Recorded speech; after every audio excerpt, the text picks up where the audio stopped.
Clara Whitmore sank to her knees in the dirt and pressed her mother's last recipe to her chest, because the tall man standing over her had just looked at her body, not her face, and told her there was no place on his ranch for a woman her size. She didn't cry. She'd run out of tears 3 towns back. She only whispered 5 words that would change both their lives forever. "I can make biscuits, sir." If you love stories where the woman everyone throws away becomes the one who saves everything, subscribe and follow this story to the very end. And tell me in the comments what city you're watching from, so I can see how far Clara's story has traveled. The wagon driver hadn't even stopped his horses.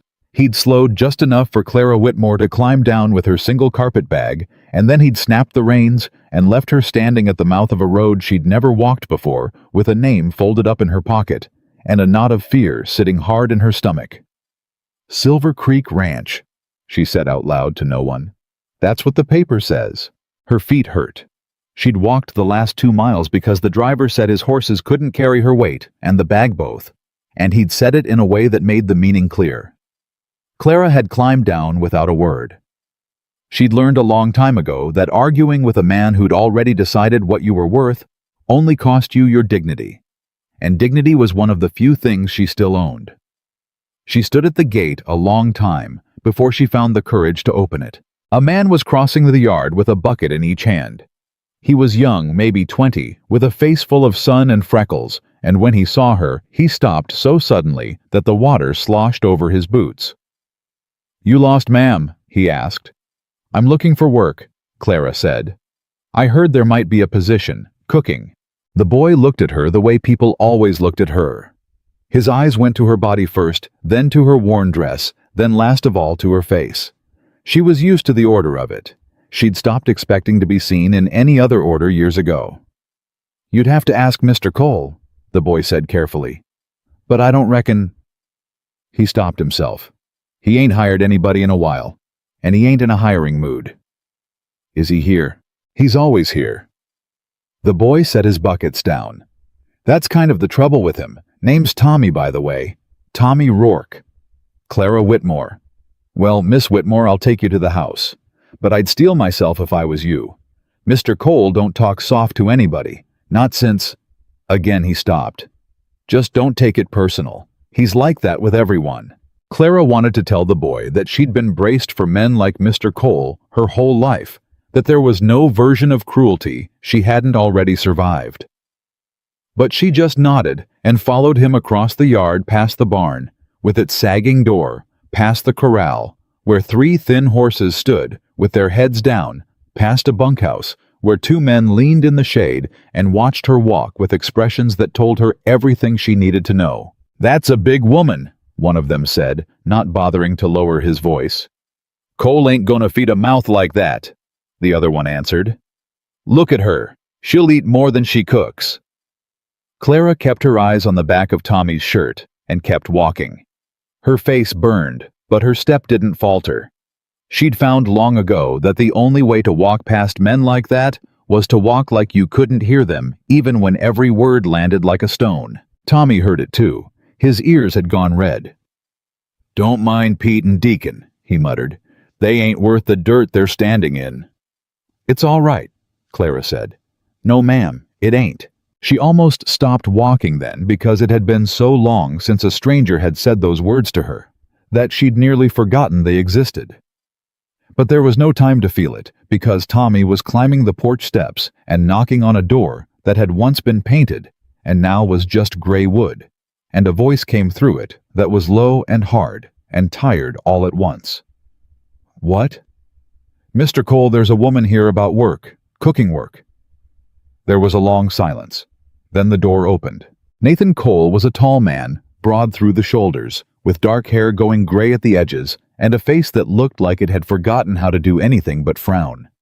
He was maybe 38, though the lines around his eyes made him look older.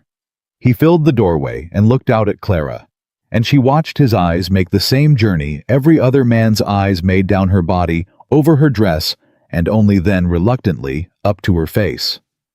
"I don't need a cook," he said. "With respect, sir, I heard you did." "You heard wrong." He started to close the door. Mr. Cole? Clara didn't step forward. She didn't raise her voice, but something in the way she said his name made his hand stop on the door. I've been walking for 3 days. I have $4 to my name and no place to put my head down tonight. I'm not asking for charity. I'm asking for a chance to work for my keep. That's all. Nathan looked at her for a long moment. You ever worked a ranch kitchen? I've cooked for logging camps. 30 men, 3 meals a day. This ain't a logging camp. No, sir. It's smaller. Something almost moved at the corner of his mouth. Almost. Then it was gone. I've had 4 cooks in 2 years. Every one of them quit, or I ran them off. The last one left the beans burning and rode out on my own horse. You think you'll do better? I don't burn beans. Everybody burns beans. I don't, Clara said again quietly. I've never burned a meal in my life. It's the one thing I've always been able to do right. And there it was. She heard it in her own voice. The small crack of a truth she hadn't meant to show him. The one thing, as if everything else about her had been declared wrong by the world, and only this one skill remained hers. Nathan heard it too. She saw it register somewhere behind his hard eyes, and she hated that she'd let it slip, because pity was the last thing she wanted from any man. I need someone who can work, Nathan said, but the edge had gone out of it. Not just cook, haul water, carry wood, keep a house running. You think a woman like you can do all that? Clara knew exactly what he meant by a woman like you. She'd heard it in 100 mouths. But she lifted her chin and answered the words he'd said, not the ones underneath them. I've carried more weight than you'd believe, Mr. Cole. In more ways than one. He studied her. Behind him, from inside the house, Clara could smell the sour air of a home no one had cared for in a long time. Cold ash, old grease. The particular staleness of a place where a man had stopped living and started only surviving. She didn't say a word about it. But she filed it away the way she filed away every detail of every kitchen she'd ever walked into, and she thought, this isn't a man who needs a cook.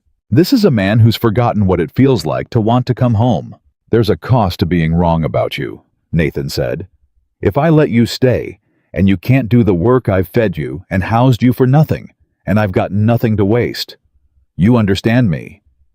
I understand. So here's what we'll do. He crossed his arms.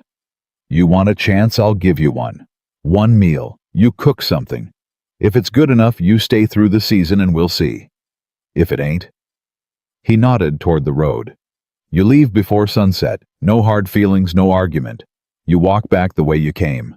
That's fair? Clara said, though her heart had started pounding because sunset was maybe 4 hours off, and she had one shot to prove that she was worth more than the space she took up. What'll you cook? Clara thought of the recipe folded in her pocket. The one thing her mother had left her written in a shaky hand on paper so old it had gone soft as cloth. She thought of every table she'd ever been turned away from, every man who'd looked at her and seen too much of one thing and none of the things that mattered. Biscuits, she said. Nathan let out a short breath that might have been a laugh if he still remembered how. Biscuits. Yes, sir. You're going to bet a roof over your head tonight on biscuits. I'd bet my life on them, Clara said. And she meant it, and he heard that she meant it. And for the first time since he'd opened the door, Nathan Cole looked at her like she might be a person and not a problem. Kitchen's through there, he said, stepping back. God help you. Nothing in it works, and half of it's broke. You make something out of that, I'll be more surprised than pleased. You don't have to be pleased, Mr. Cole. You just have to be honest about whether they're good. Oh, I'll be honest. He turned and walked back into the dark of the house. Being honest is about the only thing I've got left. Clara stepped over the threshold and into the kitchen, and Tommy hovered in the doorway behind her like he wasn't sure whether to stay or go. You need anything, Miss Whitmore, you holler? The boy said. There's a flour barrel by the window, but I don't know how much is in it. Nobody's baked here since, well, in a long while. Thank you, Tommy. The boy lingered. Can I ask you something, ma'am? You can ask. Why biscuits? You could have picked anything. Something fancier. something that'd impress him more. Clara set her carpet bag down on the one chair that wasn't broken. She took out the folded paper, unfolded it with hands that were steadier than she felt, and smoothed it flat on the table. "Because biscuits are the honest food, Tommy," she said. "You can hide a bad cook behind a rich sauce or a big cut of meat, but there's nowhere to hide in a biscuit. It's just flour and fat and buttermilk and heat. If you can make a good one, you can do anything in a kitchen. And if you can't—" She looked at the recipe at her mother's handwriting. "If you can't, no amount of fancy will save you." Tommy nodded slowly, like she'd said something worth remembering. Then he backed out of the doorway and left her alone. Clara turned to face the kitchen, and for one moment, she let herself feel the full weight of what she'd walked into. The stove was cold and coated in old grease. The flour barrel, when she tipped the lid, held maybe half a barrel, and she had to lean in and brush aside a crust on top before she could tell the flour underneath was still good.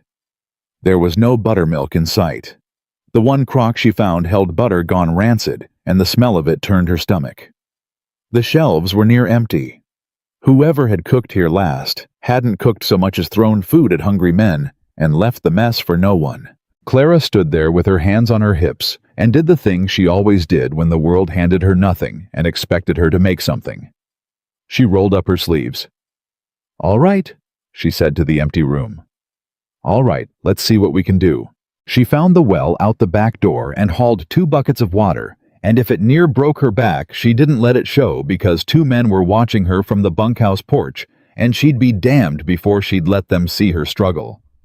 She scrubbed the work table until the wood came clean. She built a fire in the stove and coaxed it up slow and steady, feeding it kindling until it caught, then heavier wood working the damper, the way her mother had taught her, until the iron of the stovetop began to tick with heat. There was no buttermilk. That was the trouble. You could make a biscuit with milk, but her mother's recipe called for buttermilk, and the tang of it was half the reason the biscuits came out the way they did. Clara stood in the doorway and looked out at the yard, and she saw the boy Tommy leading a milk cow toward the barn, and she called out to him, "Tommy, you got any soured milk? Any at all? Even a cup gone off?" The boy scratched his head. "There's a pail in the spring house that's been sitting 3 days. The old cook was going to throw it out. It's turned." "Turned is exactly what I want. Bring it here." He brought it, and it was buttermilk and everything, but name, thick and sour and perfect, and Clara could have kissed the boy for it. She measured out the flour cut in what good fat she could scrape together. She found a tin of lard behind the rancid butter, still sweet, thank God, and she worked the dough with her fingers, the way her mother had shown her when she was 6 years old, standing on a stool at a table in a house that no longer existed, in a life where someone had loved her without conditions. "Don't work it too hard, Clara girl," her mother's voice said across all those years. "A biscuit's like a person. You handle it too rough too long, it goes tough, and it never softens again. You want it tender, you got to have a gentle hand." Clara's eyes stung. She blinked it back. She'd cried enough over her mother, and there was no time for it now. She cut the biscuits with the mouth of a tin cup because there wasn't a proper cutter to be found, and she laid them close together on a pan so their sides would touch and rise up tall, and she slid them into the oven and shut the door and stood back and pressed her flour-white hands against her apron. Now there was nothing to do but wait. And waiting, Clara had learned, was the hardest work there was. She heard boots on the porch. Nathan Cole appeared in the doorway, arms crossed, watching her the way a man watches a thing he expects to fail. "Smells like flour," he said. "That's generally what a kitchen smells like when someone's baking in it." Clara answered, and again she saw that almost movement at the corner of his mouth. "How long?" 12 minutes, maybe 14. This stove runs hot on the left side, so I'll turn the pan halfway." Nathan raised an eyebrow. "You figured all that out in an hour." "A stove tells you what it is if you listen to it, Mr. Cole. Same as a horse, same as a man." She wiped her hands. "You just have to pay attention. Most folks don't bother." He was quiet a moment. Then, in a lower voice, "My wife used to bake." Clara went still.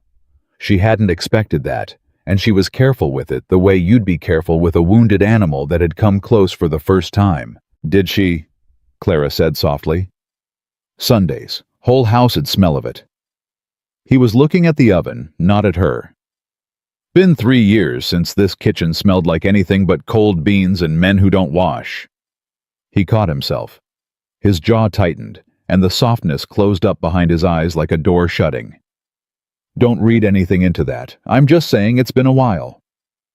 I didn't read anything into it, Clara said gently, but she had. She'd read the whole story in it, the wife who baked on Sundays, the 3 years of cold, the man who'd built a ranch with his hands and then let it fall apart because the one person who made it a home was gone. She read it and she said nothing because some men can't stand to be understood, and she'd already understood him more than he'd meant to allow. The men had started drifting toward the house. Word travels fast on a ranch, and the word was that the big woman was baking, and there was nothing on Silver Creek worth watching except whether she'd fail. Pete and Deacon came first, then 2 others. Clara didn't know, then Tommy hanging at the back with his hat in his hands like he was praying. "That the woman," Pete said loud to Deacon. "The one gonna eat us out of house and home. Reckon she'll eat the biscuits herself 'fore they hit the table," Deacon said, and the 2 of them laughed. Clara turned around slow. She looked at the 2 men, and she didn't flinch, and she didn't drop her eyes, and she said in a voice as level as a tabletop, "You want to see if I'm a bad cook, gentlemen, you're welcome to wait and taste for yourselves. But I'll thank you not to decide the answer before the biscuits are even out of the oven. That's the coward's way of judging, deciding what a thing is before you know." The yard went quiet. Pete's face darkened.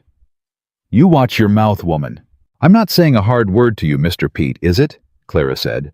"I'm saying wait for the biscuits, that's all. If they're no good, you can laugh all you like and I'll have earned it. But if they're good—" She let it hang. "Then maybe you'll wish you'd waited before you opened your mouth." Nathan, still leaning in the doorway, watched all of this without a word. But something in his eyes had shifted. He'd expected a woman who'd shrink and apologize. He'd gotten one who stood in his kitchen with flour on her hands and put a grown man in his place without ever raising her voice. "Cole, you gonna let her talk to your hands like that?" Deacon said. "She ain't talked to you any way you didn't earn," Nathan said quietly. "Wait for the biscuits." That shut them up more than anything Clara could have said. The minutes crawled. Clara turned the pan. The smell in the kitchen deepened and spread and rolled out into the yard, and Clara watched it work on the men the way it always worked on people. She saw shoulders drop, saw a hard face here and there go soft around the memory of some other kitchen, some mother, some Sunday long gone.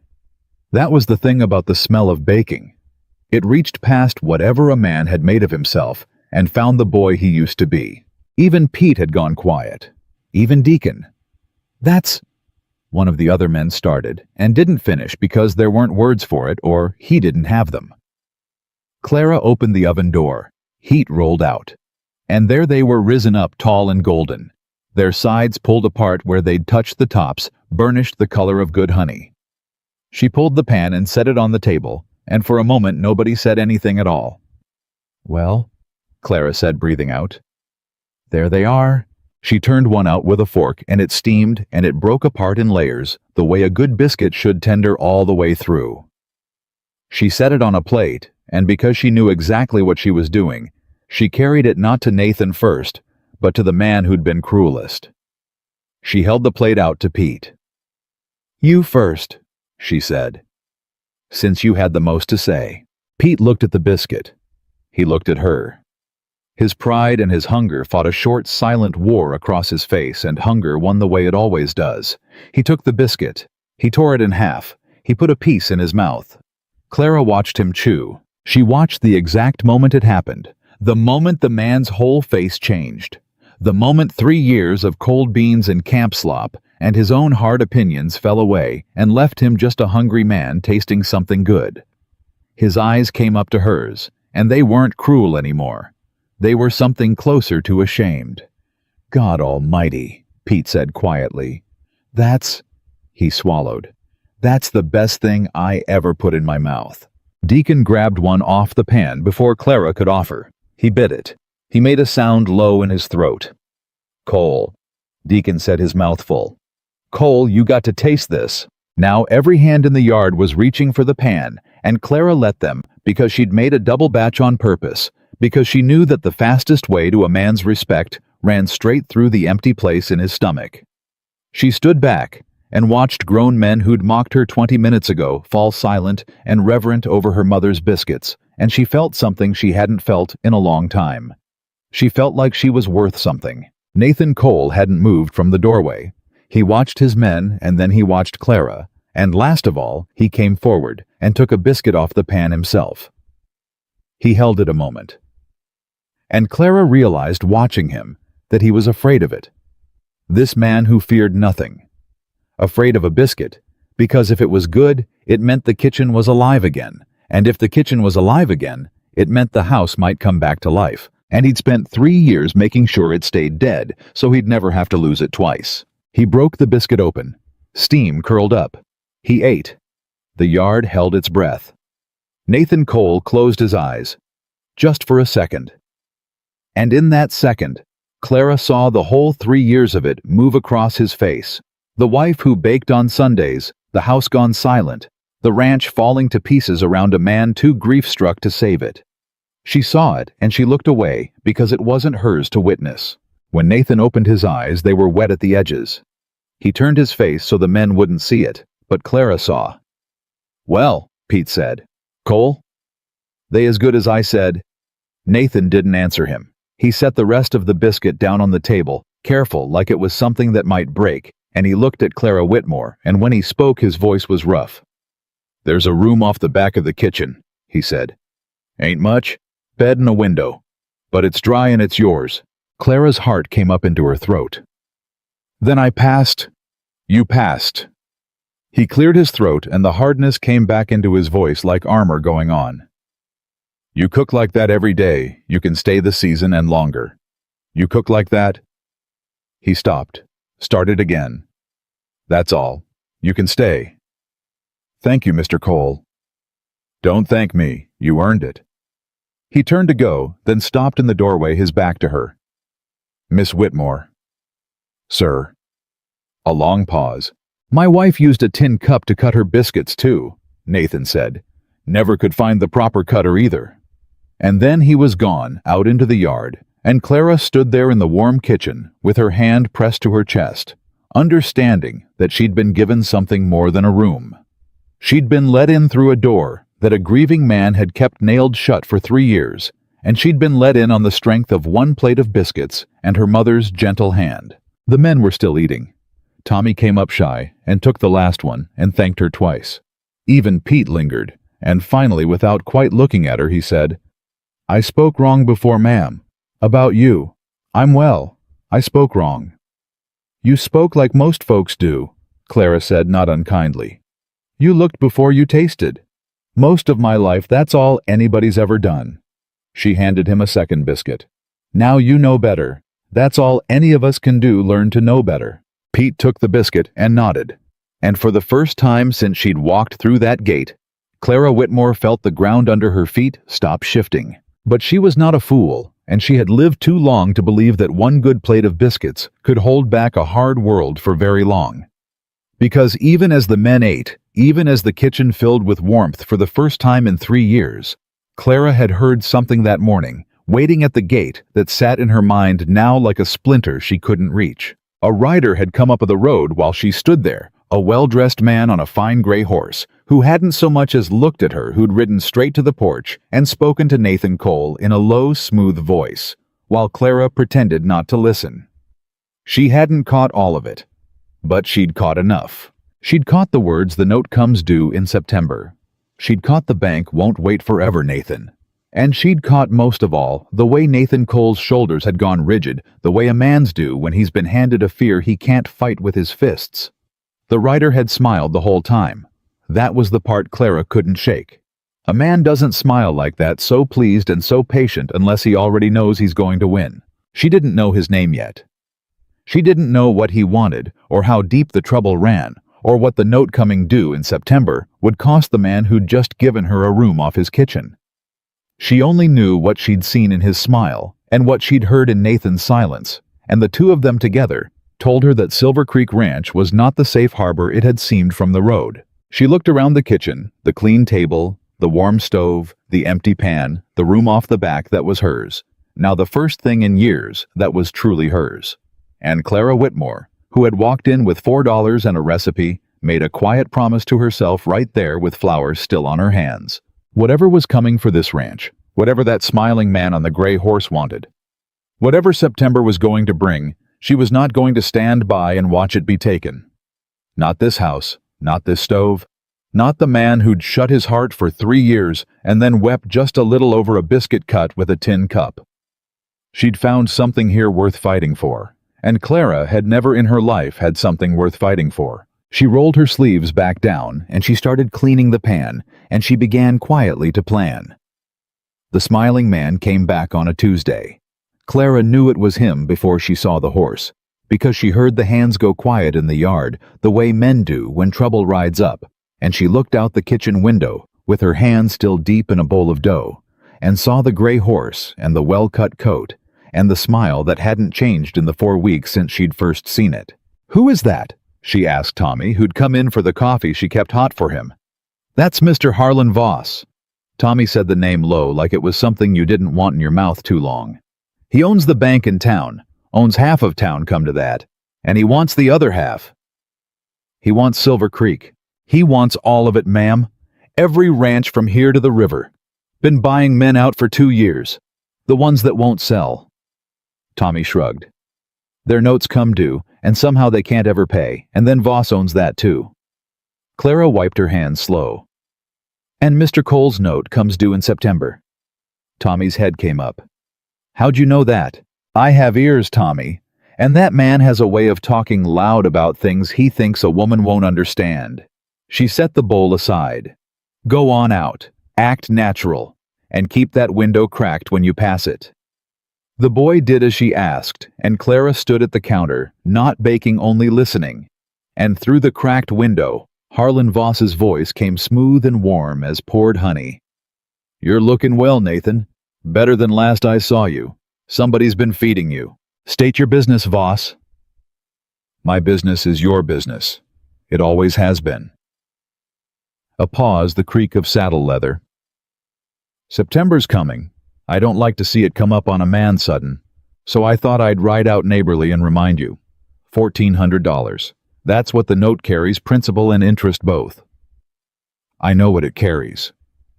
"Do you have it?" The silence that followed was the longest Clara had ever heard. When Nathan spoke, his voice was flat as a frozen pond. "I'll have it. Will you?" Voss laughed, soft and pleasant, and it was worse than any shout. "Nathan, I've watched this ranch for 3 years. Since Eliza passed, God rest her. I've watched you let it go to seed. Your cattle are thin. Your fences are down. You've got, 6 hands where you used to have 20. A man doesn't come back from that, not in 3 months. I'm not saying it to be cruel. I'm saying it because I'm the only man in this county who'll tell you the truth. You wouldn't know the truth if it kicked you. The truth is $1,400 by the 15th of September, Voss said, and now the honey had a blade in it. The truth is that when you can't pay, and you can't, Nathan, we both know it. I take Silver Creek at auction for a fraction of what it's worth, and you ride out of here with your saddle and your pride, and not much else. That's the truth. I'd rather you sold to me now honest and kept a little dignity. But you were always a proud man, even when pride's the last thing you can afford." Clara heard Nathan's boots on the porch, heard him step down into the yard close to the horse, and when he spoke his voice had dropped so low she had to strain for it. "Get off my land, Voss. It's not going to be your land much longer. It's mine till the 15th. Get off it." Voss chuckled again. The gray horse wheeled. "September, Nathan. I'll bring the papers myself, and when you sign them, you'll thank me for making it easy." Clara watched the gray horse trot back down the road, watched the dust of it, and she watched Nathan Cole stand alone in the middle of his own yard, with his fists closed at his sides and his head bowed like a man at a grave. He stood there a long time. None of the hands went near him. And Clara, who had learned every kind of hurt there was, recognized this one, The particular helplessness of a man watching the thing he loves slip through fingers that used to be strong enough to hold anything. She went back to her dough, but her mind was already working. That evening, when she brought his supper to the office where he'd taken to eating alone, she didn't set the plate down and leave the way she usually did. She stood in the doorway with the tray and said, $1,400. Nathan's head came up sharp. You were listening. The whole county could have listened. That man doesn't lower his voice for anybody. She came in and set the tray on the desk, moving aside a scatter of papers, ledgers. She saw columns of figures in a cramped, worried hand. How bad is it really? It's none of your concern. It's my concern if the man who gave me a roof is about to lose his. Miss Whitmore. Clara, you've fed me 4 weeks, you can use my name. Nathan rubbed his face with both hands. He looked older in the lamplight and more tired than any man ought to be. It's bad, he said finally. It's about as bad as it gets. I've got maybe 400 saved. The herd's worth something, but not 1,400, and Voss knows every buyer in 3 counties. Anybody who'd buy my cattle at a fair price, Voss has already got a hand on. He's not just waiting for the note. He's been squeezing the whole time, making sure I can't raise the money any way I turn. So he's cheating. He's a banker. It's the same thing. Nathan laughed without any humor in it. There's no law against ruining a man slow. There's a law for every kind of stealing except the legal kind. Clara pulled out the chair across from him and sat uninvited, and Nathan was too worn down to tell her not to. Then we don't beat him at stealing, she said. We beat him at earning. There's no earning $1,400 in 3 months off a ranch that can't sell its own cattle. No, Clara agreed. Not off cattle. She leaned forward. But that's not the only thing this ranch makes, is it? Nathan looked at her like she'd started speaking a foreign tongue. What in God's name else does a cattle ranch make? Food, Clara said. He stared. Mr. Cole, Nathan, in 4 weeks I've had 3 different men from the road stop and ask if this was the ranch with the good cook, cowboys drifting through, a freight driver, a pair of surveyors going up to the pass. Word's already out. Men will ride an hour out of their way for a hot meal that tastes like a mother made it, and they'll pay for it because there's nothing between here and town but a saloon that serves grease and a hotel that charges $1 for beans. She tapped the desk. You've got a big kitchen and a cook who doesn't burn beans. You've got a ranch that sits right on the road to the pass where every drover and freighter and traveler has to pass by. And you've been letting them ride right on past. Nathan sat back slowly. You want to run a what? An eating house. Out of my ranch. I want to keep your ranch. The eating house is just how we do it. Clara, even if a dozen men a day stopped, even if they paid 50 cents a head, that's $6 a day. That's not $1,400 in 3 months. $6 a day is a start, and it's not just travelers. Clara's voice picked up, and she felt the old fire come into her, the thing that had kept her alive through every town that turned her out. The men you've got now, they're loyal, but they're the last of what you had. Word spreads that Silver Creek feeds its hands well and treats them fair, and you'll have men lining up to work here for less wages than a cold ranch pays, because a full belly's worth more than $1 to a man who's been eating slop. More hands, more work done herd comes back faster. And there's the church socials, the harvest gatherings I can bake for those sell pies and bread by the dozen. There's the town itself. You think those miners up at the pass wouldn't pay for real bread delivered fresh Voss squeezed your cattle. He didn't think to squeeze your kitchen because it never crossed his mind that a kitchen could be worth anything. Men like him never do. Nathan was quiet a long moment. Then low. You've thought about this. I've thought about nothing else for a week. Why? The question came out rougher than he meant it, she could tell. Why would you? You could take your wages and go. This isn't your fight. That man's got no quarrel with you. Clara was quiet a moment herself. Then she told him a piece of the truth, though not all of it. Because I've been thrown out of a lot of places, Nathan Cole. And every time it was somebody like Harlan Voss doing the throwing. Somebody who looked at me or looked at what I had and decided I didn't get to keep it. And I never once had the power to stop them. She met his eyes. This is the first place that ever gave me a door I could call my own. I'm not going to stand in that door and watch a smiling man take it away, not without a fight. Even if it's not my fight to win, I'd rather lose it swinging than watch it lost sitting down. The lamp guttered between them. Nathan Cole looked at her for a long, long time, and something moved behind his eyes that Clara couldn't name and didn't dare to. "All right," he said finally. "All right, Clara Whitmore, we'll try your eating house."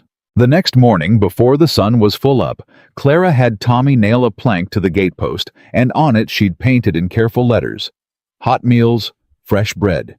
Travelers welcome." And by noon, the first drover had reined in, sniffed the air and paid over 50 cents for a plate of stew and 3 biscuits, and left a whole $1 because he said he hadn't eaten that good since his wedding. By the end of the week, they'd made $9. It wasn't $1,400. It wasn't close. But it was $9 that hadn't existed before, and Clara laid every coin of it on Nathan's desk and watched him count it twice, like he couldn't believe it was real. $9, he said. $9 this week. More next week when word spreads. This is the seed, Nathan. You don't judge a harvest by the seed. But Harlan Voss was not a man who missed things for long. He came back on the second Tuesday, and this time he didn't smile when he saw the sign on the gatepost. He read it slow, sitting his gray horse, and his mouth went flat, and Clara, watching from the window, felt her stomach tighten, because she understood that she had just made herself known to a dangerous man. "Nathan!" Voss called out, not dismounting. "What's this on your gate?" Nathan came out onto the porch. "Says what it says. You're feeding travelers now. Free country." "Is it?" Voss's eyes moved to the kitchen window, and Clara knew he could see her there, and she didn't step back because she'd learned long ago that stepping back only teaches a man he can make you. She looked straight at him through the glass, and Harlan Voss looked straight back, and the smile came back onto his face slow and cold, like ice forming on a pond. "That your cook," Voss said. "The big one." Clara heard the men in the yard go still. "Her name's Miss Whitmore," Nathan said. And there was an edge in it Clara hadn't heard him use before. "And yes, she's my cook, best in the territory. You want a meal, Voss? It's 50 cents like everybody else." Voss laughed, but it was thinner now. "I don't eat with the help, and I'd be careful, Nathan, taking business advice from a woman like that. Woman that size, no husband, drifting into a man's ranch with nothing but an apron. You don't know a thing about her. Where she came from. Why no other town would keep her." His eyes came back to the window to Clara, and his voice rose so she'd be sure to hear. "Some women get run out of places for good reason." Clara's hands had gone cold. It was an old fear he'd reached for, the oldest one, the one that had followed her from town to town. The suggestion, never quite spoken, that a woman like her, alone and unwanted, must have done something to deserve it. But before she could feel the shame of it, before it could take root, Nathan Cole stepped down off his porch and walked out to the gray horse and stood close enough to put his hand on the bridle. "You want to say something about Miss Whitmore?" Nathan said very quietly. "You say it to me, and you say it careful, because that woman's the only reason this ranch is still standing, and I'll not hear a word against her from a man who spends his days figuring how to take a widower's home. You understand me, Voss?" Not one word. The yard was dead silent. Even the horses seemed to hold still. Harlan Voss looked down at Nathan's hand on his bridle, and something passed between the two men that Clara couldn't name, but could feel all the way through the window glass, a line being drawn, a war being declared, quiet as a whisper and just as final. "September," Voss said at last. $1,400. Enjoy your little eating house, Nathan. It won't make a tenth of it." He jerked the bridle from Nathan's hand and wheeled the horse. "And you," he called toward the window toward Clara. "You'd do well to move on before this ranch goes under. Wouldn't want a woman like you left with nowhere to go, again." Then he was gone. Clara stood at the window a long moment after the dust settled. When she turned around, Tommy was in the doorway, and his young face was tight with worry. "He knows your name now, ma'am," the boy said. "That ain't good. Voss don't forget a face he's decided he don't like." "No," Clara agreed. "I don't expect he does." "You scared?" Clara thought about it honestly, the way she tried to answer the boy honestly about most things. "A little," she admitted. "But Tommy, I've been scared of men like Harlan Voss my whole life. And you learn something being scared that long. You learn that the fear doesn't go away when you run. It just follows you to the next town and the next, and it never once stopped a single one of them from doing what they were going to do." She turned back to her dough. "So you might as well stand still and be scared. At least standing still, you keep your door." We used to say, "Baby, oh boy." That night, Nathan came into the kitchen after the men had gone to the bunkhouse. He stood in the doorway the way he had that first day, and Clara looked up from the bread she was setting to rise and waited. "I want to say something," Nathan said. "And I want to say it right, so let me get it out." "All right. What Voss said today. About you. About why you'd been run out of places." He worked his jaw. "I don't believe a word of it. And I want you to know I don't. A man doesn't watch a woman work the way you work, doesn't watch her turn my whole ranch around in a month and think she's anything but exactly what she seems. Which is the hardest working, best-hearted person to set foot on this land since—" He stopped. "In a long time." Clara's throat tightened. "You don't have to. I'm not finished." He came in and set his hat on the table. "The reason I run those other cooks off before you. It wasn't their cooking. It was me. I didn't want anybody in this kitchen. This was Eliza's kitchen. Every cook that stood where you're standing, I hated them a little just for standing there, and I made their lives hard till they left because it was easier to be alone in the cold than to let somebody make it warm and then lose it. You understand?" His voice had gone rough. "I've spent 3 years making sure I couldn't lose anything else by making sure I didn't have anything left to lose." "And now?" Clara said softly. Nathan looked at her, and it was the most naked she'd ever seen a man's face. "And now there's biscuits in my kitchen and money on my desk and a woman standing in Eliza's place who I don't hate for standing there. And it scares me worse than Voss does, because it means I've got something to lose again." He picked his hat back up like he needed his hands to do something. "I don't know what I'm saying. I was never any good at saying things. Eliza did the talking. I wanted you to know I don't believe him. That's all. Good night, Clara." He was gone before she could answer. Clara stood alone in the warm kitchen with the dough rising slow under its cloth, and she pressed her flour-white hand to her chest, where her heart was doing something it hadn't done in years. And she understood with a kind of terror that she was in danger of the one thing she'd sworn off long ago. She was in danger of hoping. The eating house grew. Word ran up and down the road the way Clara had known it would, and by the end of the 3rd week, there were days when 6 or 8 travelers stopped, and Tommy had to help her serve, and the money grew from $9 to $15 then, to $22, and Clara kept every cent of it in a coffee tin on Nathan's desk, where they could both watch it climb. But $22 a week was still not $1,400 by September, and they both knew it, and the knowing sat between them like a third person at every meal. "We need more than travelers," Clara said one night, counting the tin. "We need something bigger, something regular." "Like what?" "The mining camp, up at the pass." Clara had been turning it over for days. "How many men up there?" 50, 60. Copper mine. They eat out of tin cans and whatever the company store sells them at twice what it's worth. Nathan frowned. "But that's the company's men, Clara. The Consolidated Copper Company. They feed their own such as it is. They won't buy from us. Won't they?" Clara set down the tin. 50 men eating out of cans. You don't think 50 men would pay for real bread fresh twice a week brought up by wagon. You don't think a hungry miner would give a nickel for a loaf that tastes like home. The company won't allow it. They want that money spent at their store. Then we don't ask the company. Clara's eyes had that fire again. We ask the men. On a Sunday when they're off.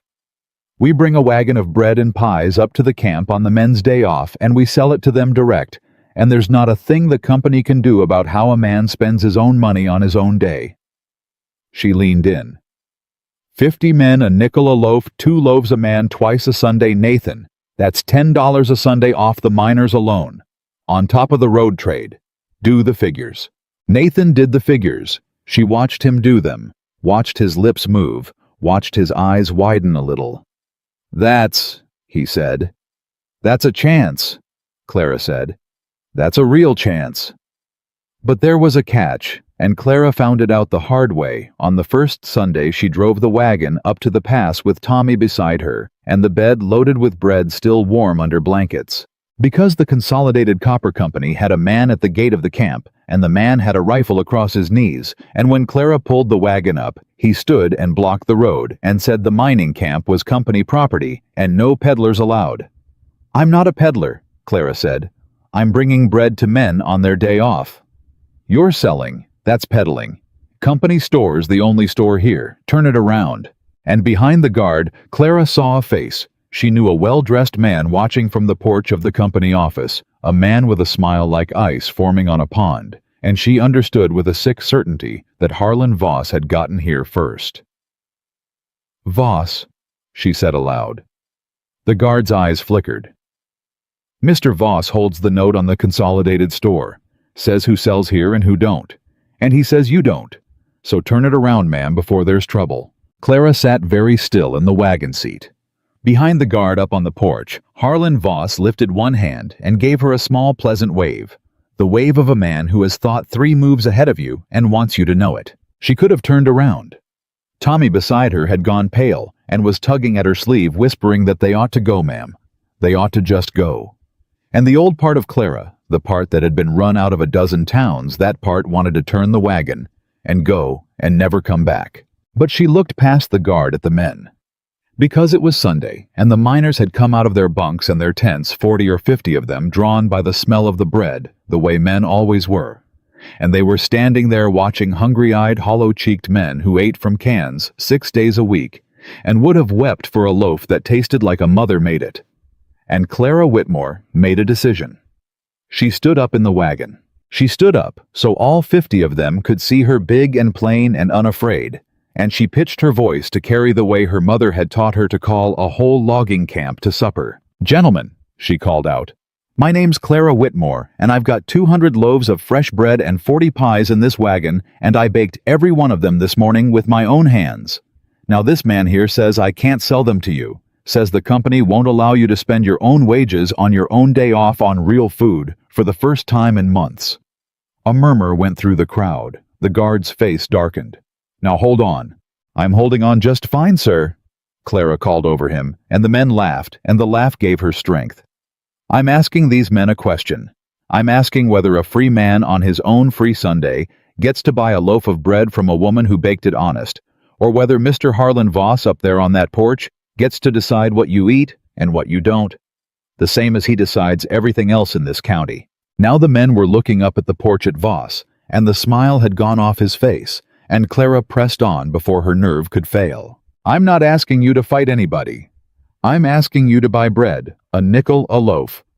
And if this man wants to stand between 50 hungry men and the first fresh bread they've smelled since they came to this mountain, well, that's between him and you. But I'll tell you this, I've been told my whole life what I couldn't have and where I couldn't go. And I'm done being told. So here I stand, and here's my bread, and any man who wants it can come and get it." There was a terrible silence, and then a big miner near the front, a man with a black beard and hands like shovels, spat on the ground and said loud, "I ain't ate real bread in 4 months, and no rich man on a porch is gonna tell me I can't." And he pushed forward and dug a nickel out of his pocket and held it up to Clara. "2 loaves, ma'am, and God bless you." And that broke it. The men surged forward, nickels and dimes coming out of every pocket, and the guard fell back because there is no rifle in the world that can hold back 50 hungry men who've decided they're hungry. And Clara and Tommy sold every loaf and every pie in 11 minutes flat, while Harlan Voss watched from the porch with a face like thunder. They drove home with an empty wagon and a heavy tin, and Tommy laughed the whole way down the mountain, giddy with it, saying he'd never seen anything like it. Never in his life, the way she'd stood up and called them all like that. But Clara wasn't laughing, because she'd looked back once as they drove off, and she'd seen Harlan Voss come down off that porch and speak to the guard, and she'd seen the guard nod, and she knew the way. She always knew that she had won a small thing and made a large enemy, and that Harlan Voss was not a man who lost a crowd of 50 men and forgot about it. She was right, was. The trouble came 3 days later, and it came the way Voss's trouble always came, smooth and legal, and impossible to fight with your fists. A man rode out from town with a paper. He wasn't Voss. He was a thin, nervous clerk in a black coat, and he handed the paper up to Nathan on the porch, and wouldn't meet anybody's eye, and when Nathan read it, his face went gray. "What is it?" Clara asked. Nathan didn't answer at first. He read it again. Then he handed it to her, and his hand was not quite steady, and he said in a voice gone hollow, "It's the note." "I know it's the note. It's not due till September." "It was due in September," Nathan said. "Voss called it early. There's a clause. There's always a clause. Says if the property's used for a commercial enterprise not disclosed to the bank, the note can be called at the lender's discretion." He laughed a terrible sound. "The eating house, Clara. He's calling the note because of the eating house. The very thing we did to save the ranch, he's using it to take the ranch. And it's legal. It's all legal. That's how he does it. That's how he always does it." Clara read the paper with her heart going cold. The words swam, but she caught the important ones. Note called, payable in full, 30 days. 30 days, she whispered. He's giving us 30 days instead of 3 months. 30 days to raise $1,400. Nathan sat down heavily on the porch step, the paper crumpling in his fist. "We're finished. We were behind before. Now." He shook his head. "I should never have let you put that sign up. I brought this on us. On you." And Clara did something then that surprised them both. She sat down beside him on the step, a big woman lowering herself down next to a broken man, and she took the crumpled paper out of his hand, and she smoothed it flat on her knee, and she read it a third time, slow, and this time she read it not like a woman being crushed, but like a woman looking for a crack. "Nathan," she said slowly, "this clause, the one he's using, read it to me again, the exact words." "What does it matter? Read it." Nathan read it. "Should the mortgaged property be employed in any commercial enterprise not disclosed to and approved by the lender, at the time of the loan's origination, the lender may, at his discretion, declare the full balance immediately due and payable." "Not disclosed to and approved by the lender," Clara repeated. "At the time of the loan's origination." She looked up. "Nathan, when you took this loan, 3 years ago, what was Silver Creek?" "A cattle ranch. What it's always been. A cattle ranch. A commercial enterprise. That sold beef. For money." Clara's eyes had begun to shine. "That's a commercial enterprise, Nathan. The whole ranch is a commercial enterprise, and Voss knew it when he made the loan because he made the loan to a working cattle ranch. So either that clause covers the cattle business too, in which case he approved a commercial enterprise when he wrote the loan and can't call it now, or it means some new enterprise, in which case we've got to ask a lawyer whether feeding travelers even counts as a separate enterprise, or just hospitality. Neighborliness. A rancher's wife selling extra bread. She grabbed his arm. "There's a crack in it, Nathan. I don't know how big. But smooth as that man talks, his paper's got a crack in it, and we're going to find somebody who can pry it open." "Fun?" Nathan stared at her. "You'd need a lawyer, a good one. Voss owns every lawyer in the county." "Then we find one he doesn't own." Clara stood up, and the fire was full in her now, brighter than the guard at the mining camp, brighter than anything. "There's law outside this county, Nathan. There's a territorial court. There's a judge somewhere who doesn't owe Harlan Voss a dime. We've got 30 days. That's 30 days to find him." "Clara, you listen to me, Nathan Cole." She turned on him, and her voice cracked with something fierce and old and full of every town that had ever thrown her out. My whole life, men like Voss handed me papers. Eviction papers. Papers that said I couldn't stay, couldn't work, couldn't have. And every single time I believed them. Because they had the coat, and the horse, and the smooth voice, and I had nothing but an apron and a recipe, and I thought that meant they had to be right, that the paper had to be true. She held up the crumpled note. But I've had 30 years to learn that the paper is only as true as the man too tired to fight it. Voss counts on that. He counts on you being too beaten down to read the fine print. Well, I read it, and there's a crack, and I am not going to sit on this step and let another smiling man take another door away from me. Not this one, not yours, not this time. Nathan Cole looked up at her from the step, and Clara saw the grief go out of his face slow, and something else come into it. Something she hadn't put there, but had somehow woken a thing he'd buried 3 years deep. "You are," he said quietly, "the most stubborn woman I ever met in my life." "I've had to be." "Eliza was stubborn, but not like you. Nobody's stubborn like you." He got to his feet, and for the first time since she'd known him, Nathan Cole stood up straight, like the weight had shifted off him and onto something he could finally push against. All right, Clara. Where do we find a judge Voss doesn't own?" And Clara smiled, the first real smile she'd smiled in weeks. "We start by asking the one man in this county Voss couldn't buy," she said. "The one man too poor to be worth buying and too honest to sell if he weren't." She handed Nathan back the note. "That freight driver who stops here twice a week. The one who left $1 the first day. He goes clear to the territorial capital and back.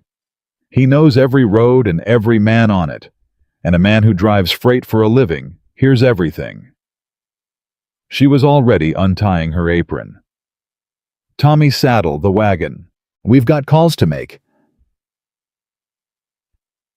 But even as she said it, even as the plan took shape and the fire burned bright, a cold thread of doubt ran through Clara Whitmore, and she was too honest with herself to ignore it. Because Harlan Voss had thought 3 moves ahead of her at the mining camp. He'd thought 3 moves ahead of Nathan for 3 years, and a man who called a note early over a clause he'd surely written into a dozen loans. That was a man who'd read his own paper more carefully than anyone.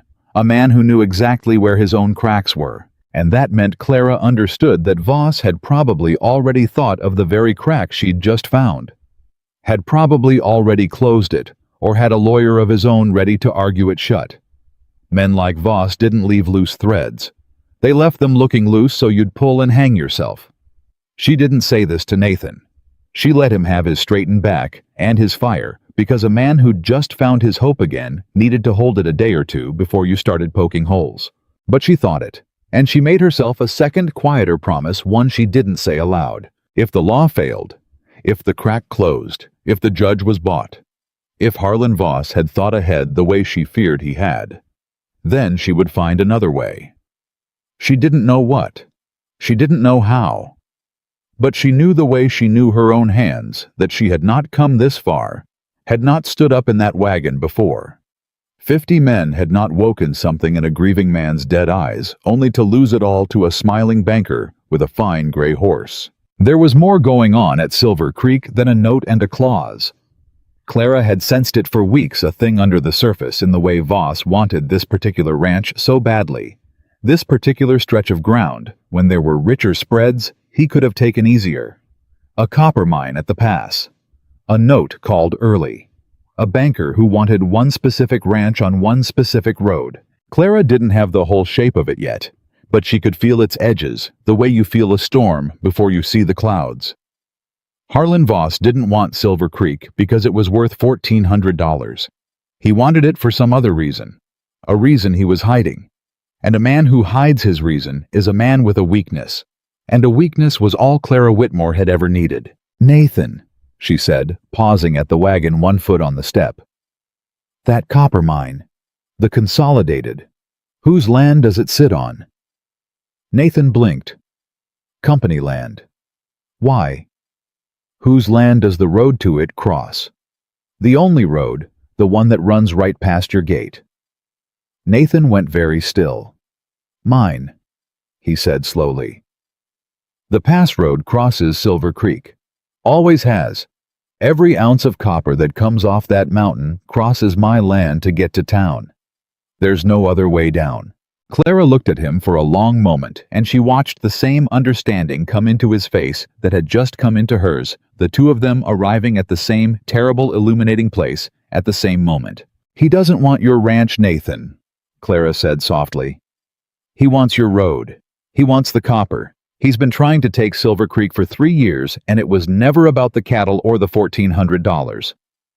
It's about every wagon load of copper that has to cross your land, and every dime of toll he could charge, or every dollar it costs him now that he can't.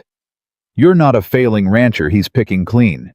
You're the one thing standing between Harlan Voss and a copper fortune. She gripped the wagon rail. And that changes everything. How does it change anything? He can still take the ranch. It changes everything, Clara said, because now I know what he's protecting. And Nathan, a man protecting a secret worth a fortune, is a man who'll do things he shouldn't to protect it. Illegal things. Things a judge outside this county would love to hear about. Her eyes were bright and hard. We're not just fighting to keep your ranch anymore. We're fighting to prove what he's really after. And if we can prove it, if we can show a court that Harlan Voss called this note not for the money, but to steal a copper road out from under a widower, then it's not us breaking the law, Nathan. It's him. Bubani.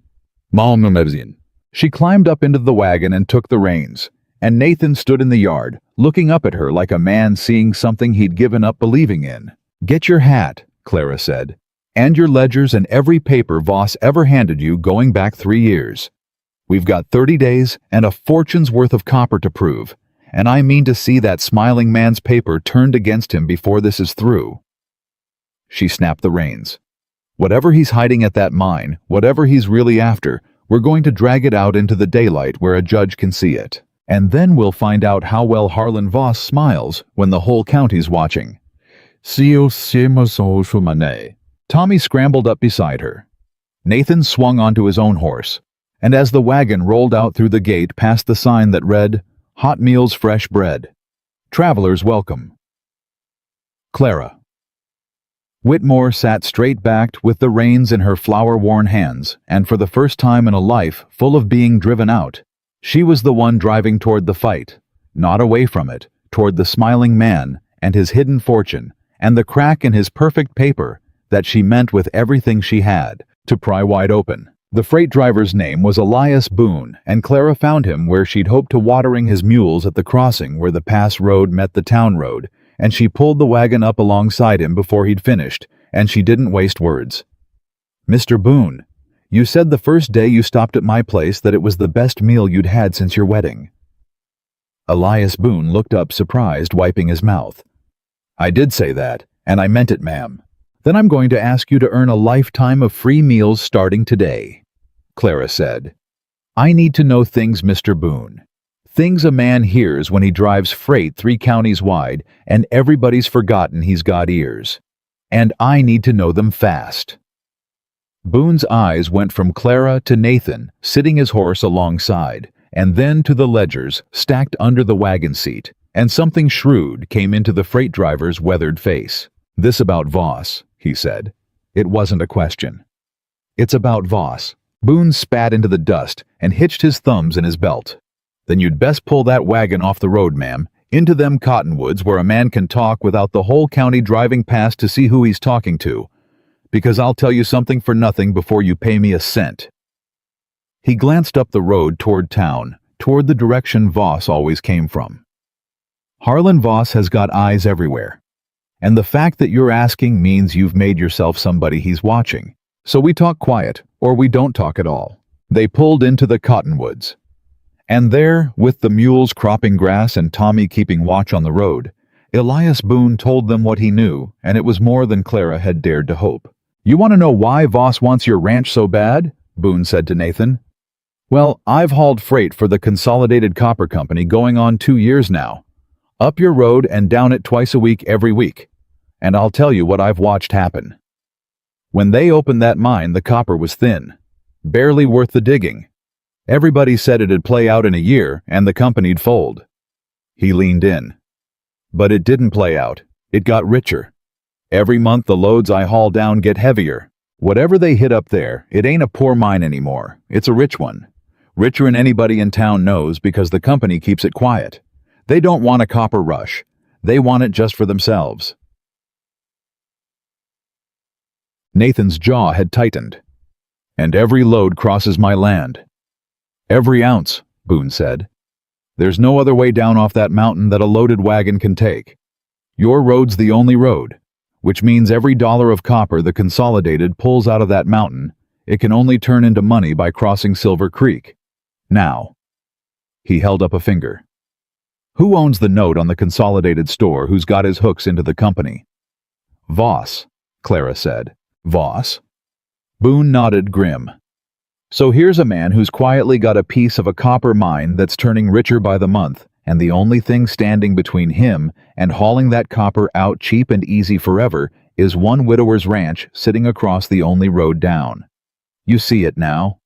He don't want your $1,400, Mr. Cole. He wants to never pay another toll, never ask another man's leave to move a fortune in copper across that land for the next 20 years. Your ranch ain't a debt to him.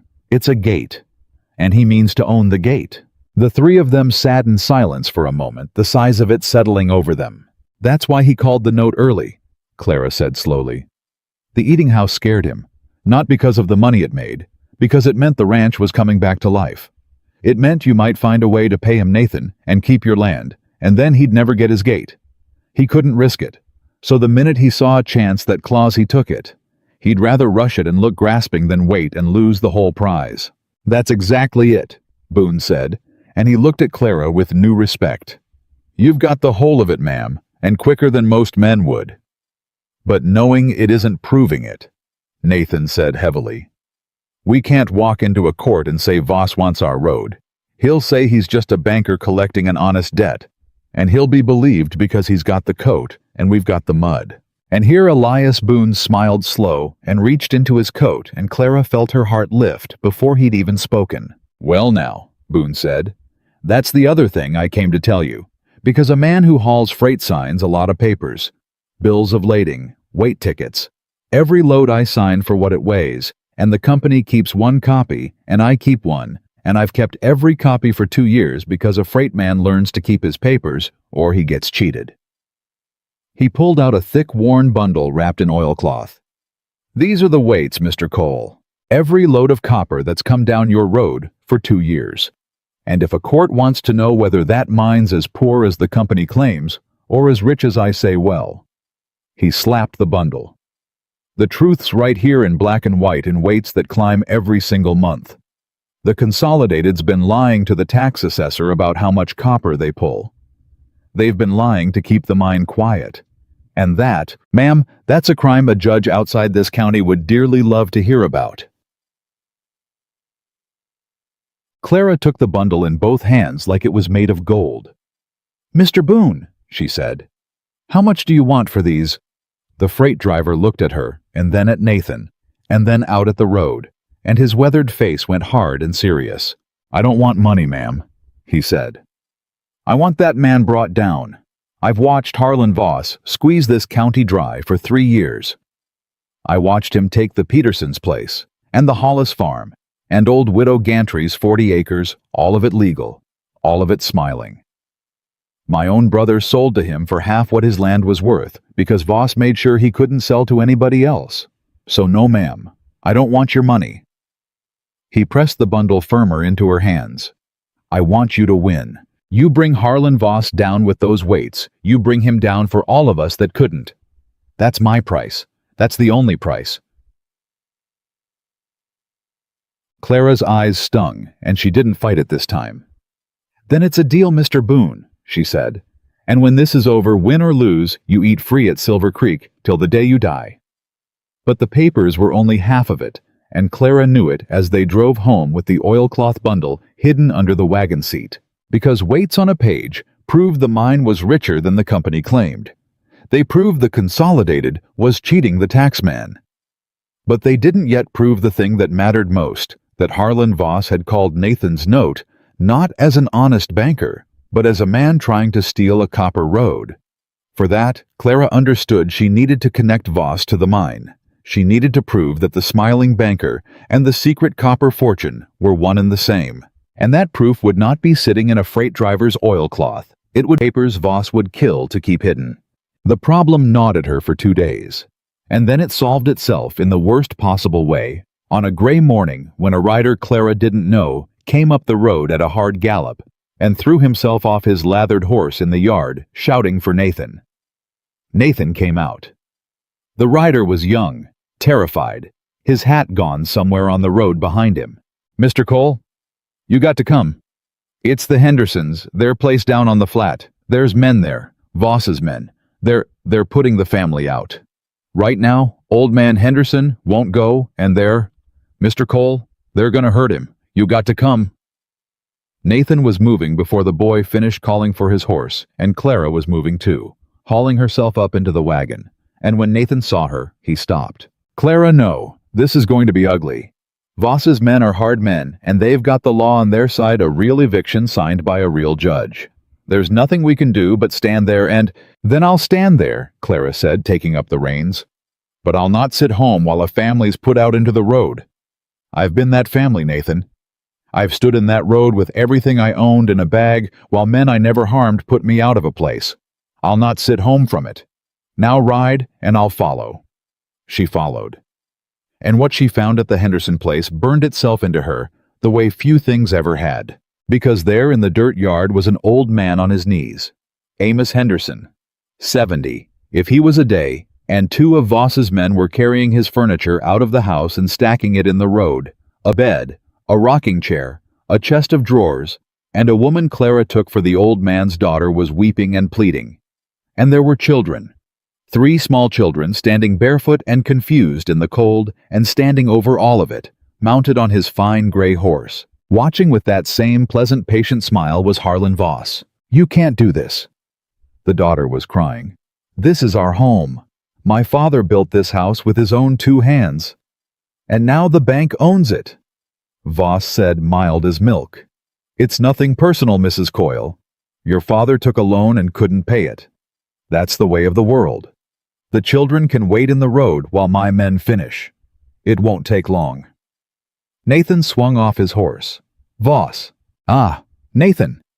Voss's smile widened. "Come to watch, or come to learn, because this is your future, you know. This right here. 30 days from now it'll be your furniture in the road, and your—" His eyes slid to Clara climbing down from the wagon. "Your cook standing there with nowhere to go. Consider this a preview." And something happened in Clara Whitmore then. Not rage exactly. Something colder and clearer than rage. Because she looked at the old man on his knees, and the crying woman, and the 3 barefoot children. And she saw every eviction she'd ever suffered, every town that had ever thrown her out. And she understood that she was looking at the exact machine that had ground her down her whole life. The coat, the horse, the smile, the paper. The law bent smooth as a spoon in the hands of a man who owned it. She walked past Nathan. She walked past Voss's men. She walked right up to the old man on his knees in the dirt, and she got down in the dirt beside him. A big woman lowering herself down into the mud without a thought for her dress or her dignity. And she put her arm around Amos Henderson's shaking shoulders. "Mr. Henderson," she said gently, "my name's Clara. Come on up out of the dirt now. A man like you who built his own house doesn't kneel in front of a man like that. Come on, up you get. Lean on me." And she helped the old man to his feet, took his whole weight on her strong arms and lifted him up out of the mud, and she turned him away from Voss, and she stood between the old man and the mounted banker like a wall, and she looked up at Harlan Voss with a face that had gone very still and very calm. "You've made your point, Mr. Voss," she said. "You've frightened an old man and made children cry.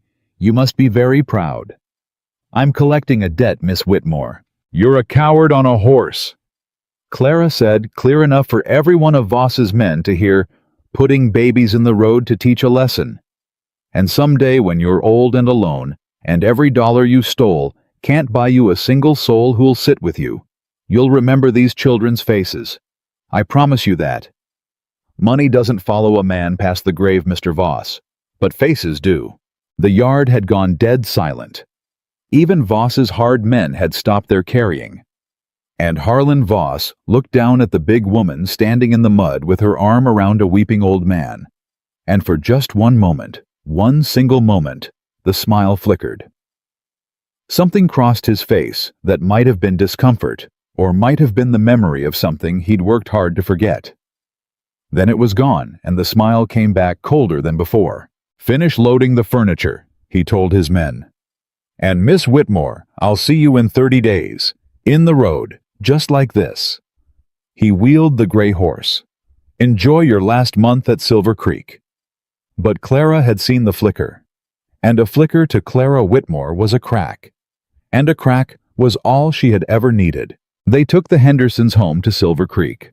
There was no question of it, and no discussion. Clara simply loaded the old man and his daughter and the 3 barefoot children into the wagon, along with what furniture would fit, and she drove them back to the ranch, and she put them in the bunkhouse that had emptied out over 3 lean years, and she fed them the first hot meal the children had eaten in days, and she watched the little ones fall asleep sitting up at the table with bread still in their hands. Nathan watched her do all of this without a word, and when the family was settled and the children were sleeping, he came and stood beside her at the kitchen window, and he said low, "You know we can't afford to feed 5 more mouths.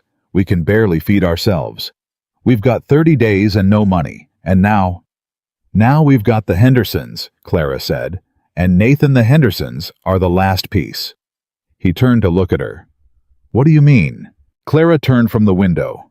Her eyes had that fire, but there was something else in them now. Something that had crystallized in the mud of the Henderson yard. "Amos Henderson borrowed from Voss," she said.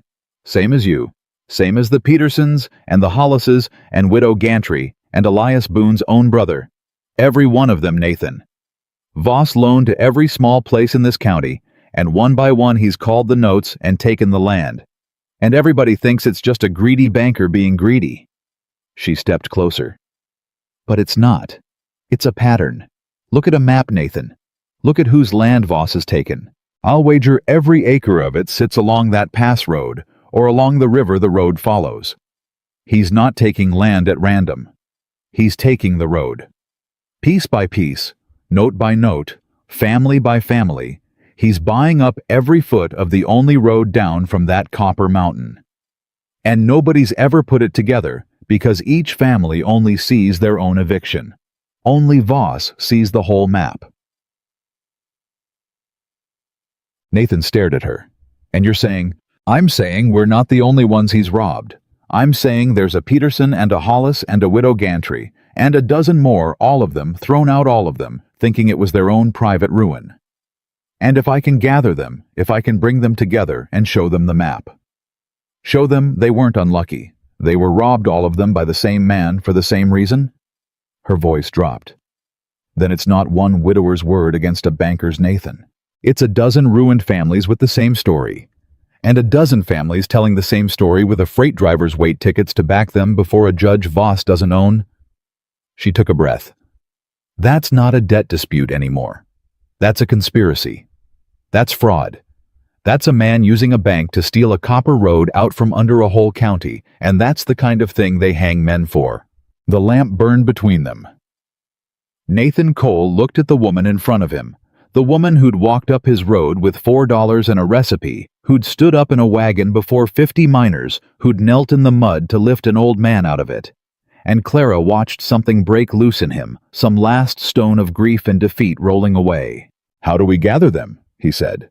"The families are scattered. Some left the county, some are too beaten to fight, and Voss will hear of it the minute we start." "Then we don't let him hear," Clara said. "We do it quiet. And we've got a man who drives every road in 3 counties and knows where every ruined family landed." She smiled. "Elias Boone. He'll carry word to every one of them quiet along with his freight, and nobody'll ever know a thing. And we bring them together, not here where Voss watches, but somewhere he'd never think to look." "Where?" Clara's smile widened. "Church, Nathan. The Sunday social at the church in town. Voss doesn't go to church, a man like that never does. But the whole county does. Every ruined family and every family that's afraid they're next all in one place on one Sunday, and nobody thinks a thing of it because it's just folks gathering after service the way they always do. And there, in the middle of the pie tables and the coffee, I'll do what I do best. She turned back to the window, to the sleeping children in the bunkhouse. I'll feed them, and I'll talk to them, and I'll show them the map. And by the time that social's over, Harlan Voss won't be facing one widower. He'll be facing a county. Nathan was quiet a long moment. Then softly, "You could have left, you know. Any of these 30 days, you could have taken your wages and gone somewhere Voss never heard your name. This isn't your ranch. Those aren't your children. That old man's not your father." His voice went rough. "Why are you doing all this, Clara? The real why. Not the eating house why. Not the door of your own why. The real one." Clara was quiet for a long time, and then she told him the thing she'd never told anyone. "When I was 19, she said, I had a place, a little bakery in a town 300 miles east of here. It was mine. I'd saved 4 years to buy it, working 2 jobs going without. And I bought it, and it was mine, and for 1 year, I was the happiest woman alive. My bread, my ovens, my name on the window. And then a man came to town, a man with money and a smile and a way of talking to the bank." Her voice had gone very quiet. "He wanted the whole block. My little bakery sat right in the middle of it. And he did to me exactly what Voss is doing to you, Nathan. Slow, legal, smiling. He made sure I couldn't get supplies, couldn't get credit, couldn't sell to anybody he'd gotten to first. And when I was weak enough, he called in a debt I'd only taken because he'd starved me into it. And they put my ovens in the road, and my name came off the window, and I stood there a big plain woman that nobody in that town would lift a finger for, and I watched a smiling man take the only thing I ever built." Nathan didn't say anything. He didn't move. "I never fought him," Clara went on. "I didn't know how. I was 19 and alone, and I believed the paper, believed the coat and the horse the way you're supposed to. And I've spent every year since drifting from town to town, cooking in other people's kitchens, being run off by other people's cruelty. And never once, not one single time, did I ever have the power to stand and fight the thing that ruined me." She turned from the window, and her eyes were wet, and her voice shook, but it did not break. "Until now. This is the first time in 11 years, Nathan Cole, that I've stood in the path of a smiling man, taking a good person's home, and had any chance at all of stopping it. So you ask me why? That's why. Because I couldn't save my own place. But by God, I mean to save yours. I mean to stop just once before I die the exact thing that broke me. And if I can do that, if I can bring Harlan Voss down and put those keys back in an old man's hand and keep you in the house, your wife baked in, then maybe all those years of being thrown out weren't for nothing. Maybe they were teaching me how the machine works so that just once I could break it." The kitchen was silent but for the fire. Nathan Cole crossed the room. He stood in front of Clara Whitmore, closer than he'd ever stood, and he looked down into her wet eyes, with something in his face that had been dead for 3 years and was dead no longer. "You listen to me," he said very low. "Whatever happens in 30 days, whether we win or whether I lose this ranch and everything on it. You didn't fail 11 years ago, Clara. You were a girl alone against a machine that eats people. That's not failing, that's surviving. And you didn't drift all these years for nothing, and you didn't come up my road for nothing." His voice caught. "I think you came up my road because you were meant to, because there was a machine here too, eating a man alive, and you're the only soul in this world stubborn enough and good enough to walk right into its teeth and jam them." He reached up slow, and with one rough hand he brushed a tear off her cheek, and Clara went utterly still. "You saved my ranch with a plate of biscuits, and you saved a piece of me I'd buried with my wife. And whatever else happens, that's true, and no smiling man with a paper can ever take it back." Clara couldn't breathe. 11 years she'd waited to hear a version of those words, and she'd stopped believing she ever would, and here they were in a warm kitchen from a man she'd walked up to a month ago as a stranger. "Nathan?" she whispered. "I know," he said. "I know. It scares me too." He stepped back, gave her room because he was a decent man, and he could see how much it was. How fast, and he'd not push. "We've got 30 days and a county to gather and a fortune to prove. There's no time for whatever this is. Not yet." He picked up his hat. "But when it's done, win or lose. There's things I mean to say to you, Clara Whitmore, that a man ought to say standing still with all the time in the world. And I mean to say them." Then he went out, and Clara stood alone in the kitchen, with her hand pressed to the cheek he'd touched, and for the first time in 11 years, she let herself believe all the way down that she might have finally found the thing every town had told her she'd never deserve. The plan moved fast after that. Elias Boone carried the word quiet along his freight routes to the Petersons, who'd taken work on a spread 2 counties over. To the Hollis family, scattered but reachable. To Widow Gantry, living now in a rented room in town, too proud to speak of what she'd lost. To a dozen more. And to every one of them Boone carried the same message in Clara's words. You weren't unlucky. You were robbed. And on the 3rd Sunday from now at the church social, come and learn how and come and learn what we mean to do about it. Clara baked like she had never baked in her life. She baked to have something to bring to that social that would draw a crowd and cover a conspiracy. Pies by the dozen bread, by the score the biscuits that had already made her name up and down the road. And as she baked, she prepared the other thing. The map. She got a big sheet of butcher paper, and she drew the county on it, the pass road, the river, the mine at the top, and one by one, as Boone brought her the names, she marked every property Voss had taken, and as the marks filled in, the pattern rose up off the paper plane as a chain of stolen land running like a noose along the only road down from the copper. She marked Silver Creek last, right in the middle, the keystone, the one piece Voss had to have and didn't yet own. He needs your ranch more than all the others, she told Nathan, showing him the finished map. Look, every place he's taken leads to yours or away from it. Silver Creek's the center. Without your road, all the rest of it's worthless to him. He can own every acre around it. But if he can't cross your land, he can't move a single ounce of copper. That's why he's rushing. That's why he broke his own patience and called the note early over a bread sign. He's spent 3 years building a noose, and your ranch is the last knot, and until he ties it, the whole thing's just rope. She looked up. Which means we're not the weakest piece on this board, Nathan. We're the strongest. We're the one thing he can't win without. But the closer they came to that Sunday, the more Clara felt the danger tighten. Because a man like Voss had eyes everywhere, Boone had warned them, and a plan this size could not stay secret forever.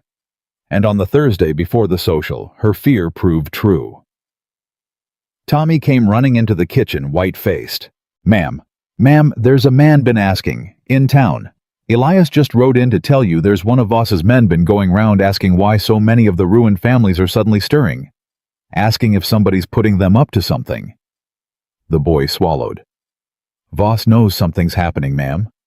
He don't know what, but he knows something." Clara set down her rolling pin. Her heart was pounding, but her hands were steady. "How much does he know? Elias don't think he knows about the social, or the map, or the weights, just that the families are stirring. But ma'am, if he figures out it's you, if he figures out it's Silver Creek behind it, then we move faster," Clara said. "That's all. We were going to spring it Sunday. We'll spring it Sunday still before he can put it together. 3 more days. We just have to keep it quiet. 3 more days." She wiped her hands. "Tommy, ride back to Elias. Tell him no more messages carried in the open. Whatever's said now gets said in person, face to face, or not at all. And tell him to warn the families if any of Voss's men come asking, they know nothing. They're stirring for nothing. They're just tired of being poor. 3 more days of playing dead. Can they do that? I'll tell them, ma'am." But even as the boy ran, Clara felt the cold thread of doubt she'd carried since the beginning pull tight. Because Voss had thought 3 moves ahead at the mining camp. He'd thought 3 moves ahead of Nathan for 3 years. And now he knew, however dimly, that his ruined families were stirring, that somewhere someone was gathering the very people he'd stepped on, and gathering them meant to make something out of them. A man like Voss would not wait to find out what. And Clara understood, standing in her warm kitchen 3 days from the church social, 3 days from the fight of her life, that the race had just changed. It was no longer a matter of 30 days and a note. It was a matter of whether she could spring her trap on Sunday. The map, the families, the weights, the whole terrible truth laid bare before the county, before Harlan Voss could spring his own. And Harlan Voss, she knew, was already moving. She could feel it the way she'd felt the storm before she saw the clouds. Somewhere in town, in his fine office, over his fine bank, the smiling man had stopped smiling and had started to hunt for the source of the stirring, and every hour brought him closer to a butcher paper map in a ranch kitchen with his whole crime drawn out on it plain. Clara looked down at that map, at Silver Creek in the center, at the noose of stolen land, at the name Voss, which she had not written, but which lay behind every mark on the page. 3 days, she said quietly to the empty kitchen.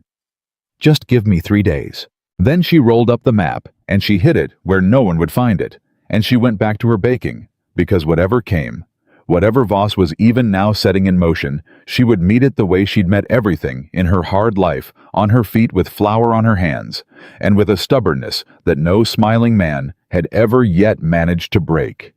Voss moved first, and he moved on Saturday night. Clara was up late, as she always was, before a big bake working dough by lamplight, when she heard the horses in the yard, more than one moving fast, then stopping, and she knew before she reached the window that it wasn't travelers, and it wasn't good. 3 riders. And in the moonlight she could make out the shape of them, hard men, and behind them on his fine gray horse, sitting well back where a coward sits, Harlan Voss.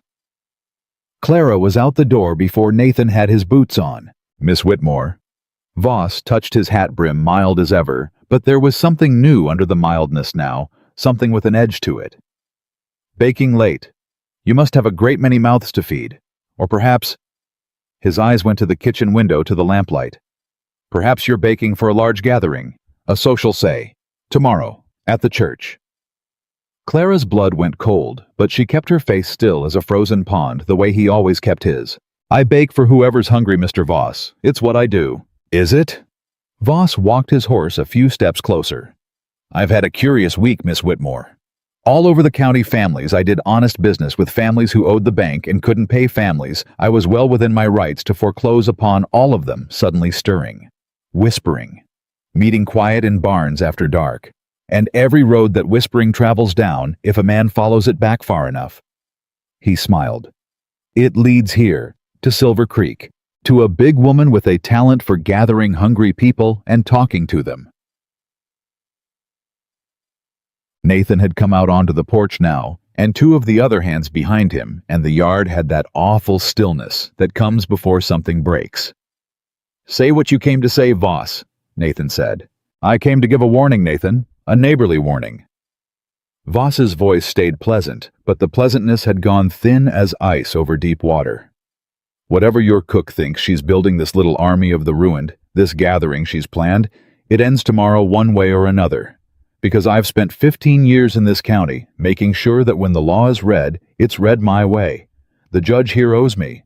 The sheriff here owes me. Every lawyer within 40 miles has taken my money or fears my bank. So bring your ruined families to the church, Miss Whitmore. Fill them full of pie and grievance. It changes nothing. Because when it comes to a court, and it won't, but if it does, it'll be my court and my judge, and your dozen sad stories will scatter like chaff. He leaned forward in the saddle.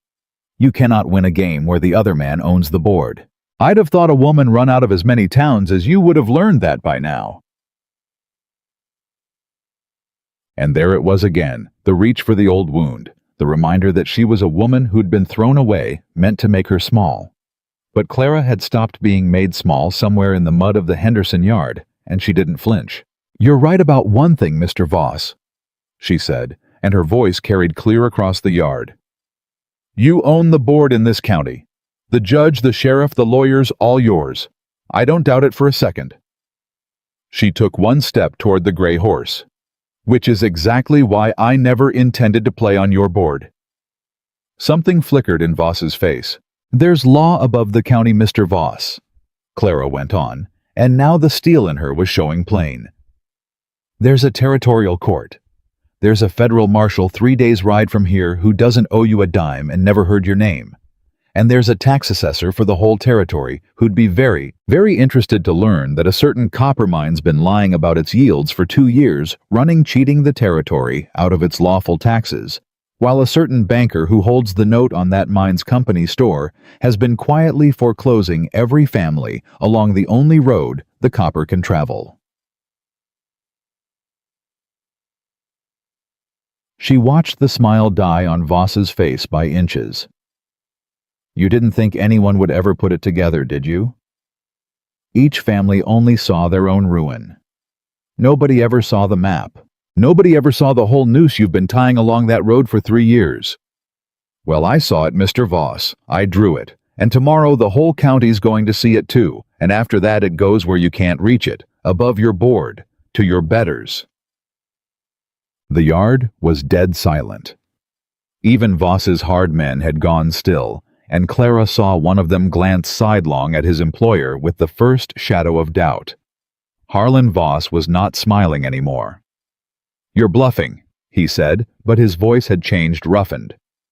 "You've got no proof. Grievances and a hand-drawn map, that's nothing. That's a story a fat cook made up to feel important." "Wait tickets," Clara said quietly. 2 years of them. Every load of copper that came down this road, signed and dated, showing yields 3 times what your company reported to the assessor. Kept by a man with no reason to lie and every reason to see you fall. She let it land. "That's not a story, Mr. Voss. That's evidence.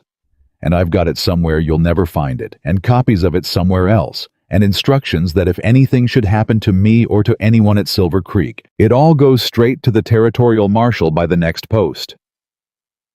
She smiled, and it was not a warm smile. "I learned a few things being run out of all those towns. I learned that a smiling man can always find a way to hurt you unless you make sure that hurting you is the very thing that brings him down." Harlan Voss stared at her for a long, long moment. And Clara watched the calculation move behind his eyes, the terrible arithmetic of a man who has just realized the board he owns doesn't extend as far as he thought. "Whatever he's paying you," Voss said at last low, "I'll double it, triple it. Name a figure, Miss Whitmore. Every woman has a figure." "Mr. Cole pays me 50 cents a day and a room off the kitchen," Clara said. "And you couldn't buy what he's given me for all the copper in that mountain, because he gave me a door of my own, and a smiling man took my last one. So no, Mr. Voss. I don't have a figure.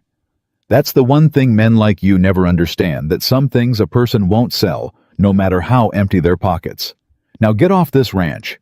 You're not welcome on it, and after tomorrow, you won't be welcome anywhere in this county." For a moment, one moment, Clara thought Voss might do something desperate. She saw his hand twitch toward the hard men beside him.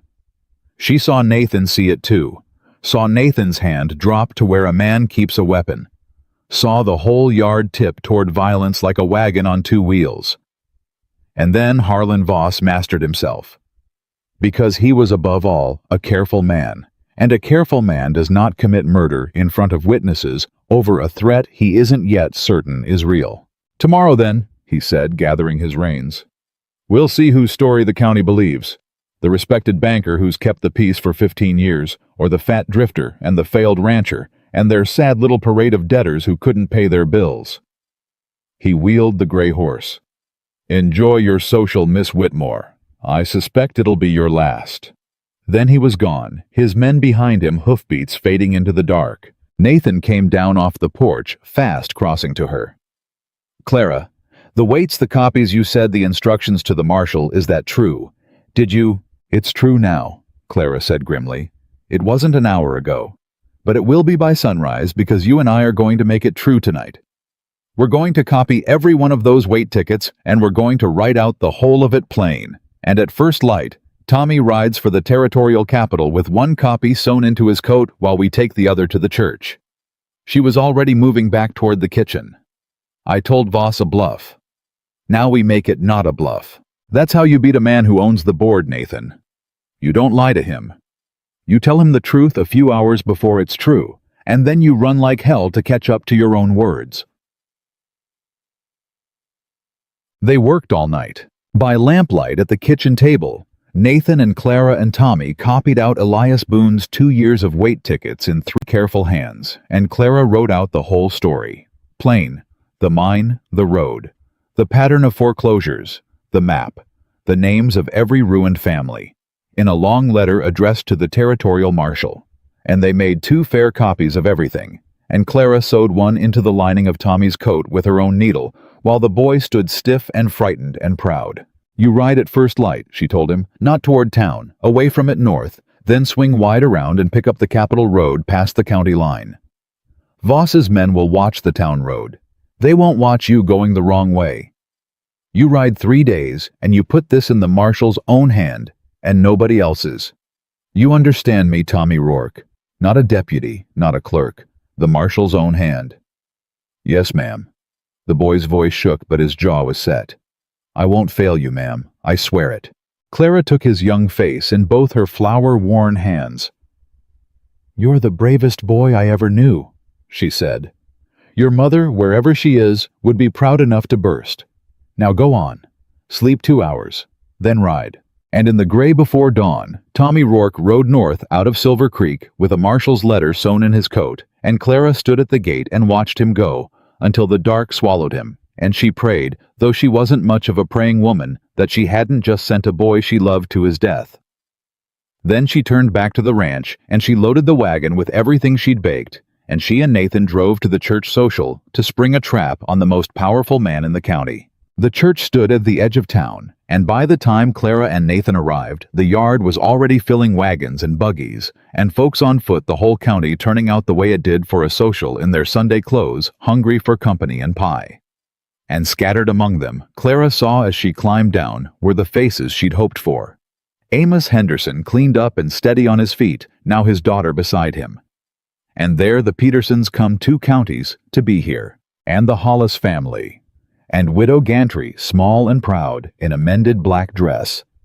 And a dozen more, all of them ruined, all of them drawn here by a freight driver's quiet word, all of them watching Clara with a desperate guttering hope. Elias Boone was there too, leaning against his empty freight wagon, and he gave Clara one small nod that told her everything they'd all come.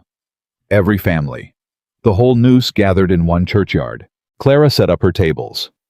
She laid out the pies and the bread and the biscuits, and the smell of them drew the crowd the way it always did, and within the hour, half the county was standing around her tables eating and talking and easy.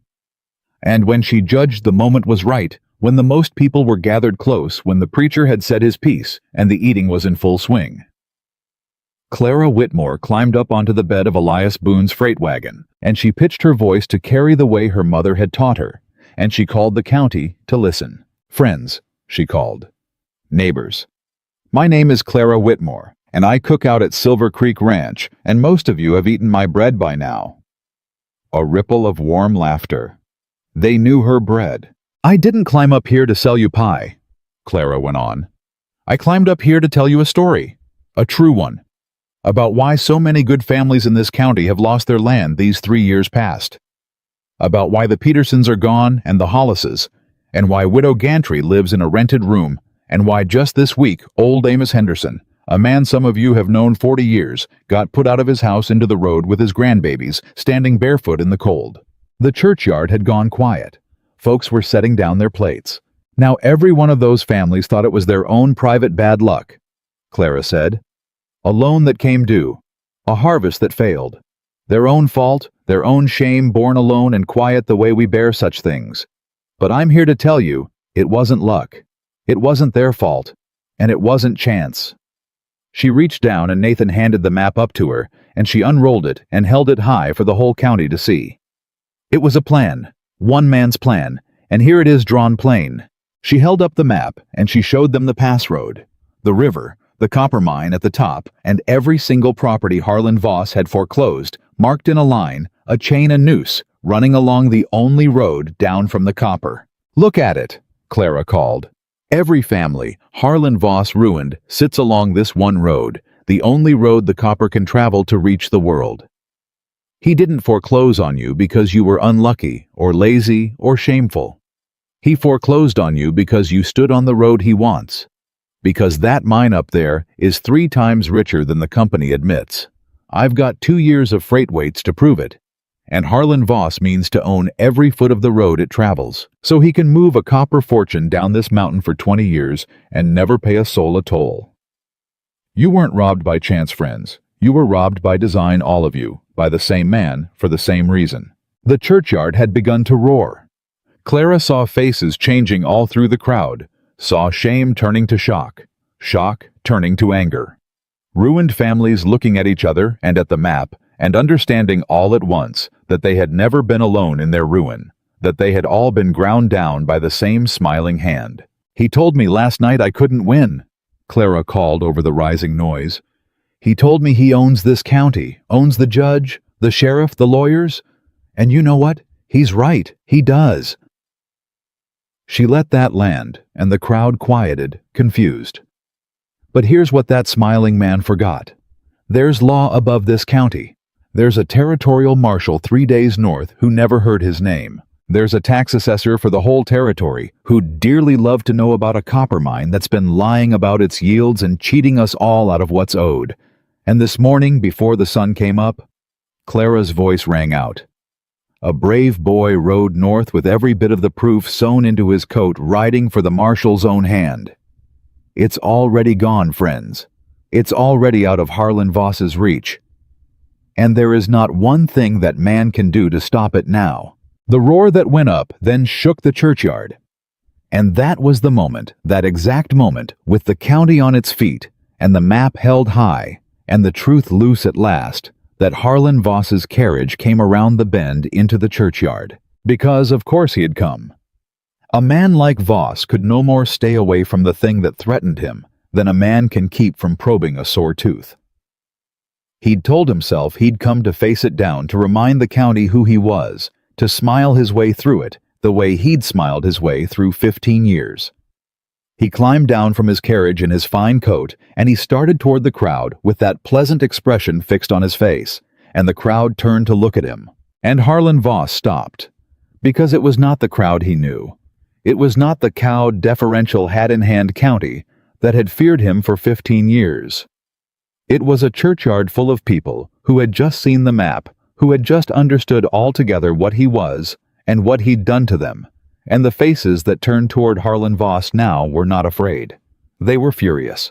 "There he is," Amos Henderson said into the silence, and the old man's voice carried. "There's the man that put my grandbabies in the road." "Took my farm," said one of the Petersons. "Took my brother's place and drove him to drink," said another voice. "Cheated us all," said Widow Gantry, stepping forward small and fierce. "Every one of us," and smiled while he did.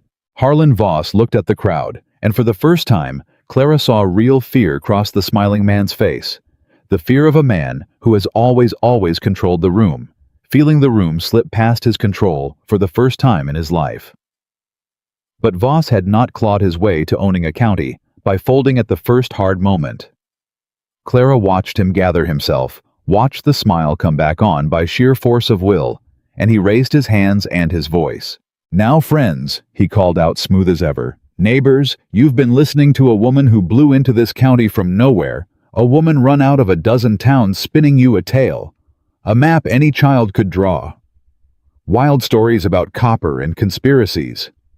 And you're going to take her word, a drifter's word, a stranger's word, over a man who's banked your money and held your notes and kept the peace here for 15 years.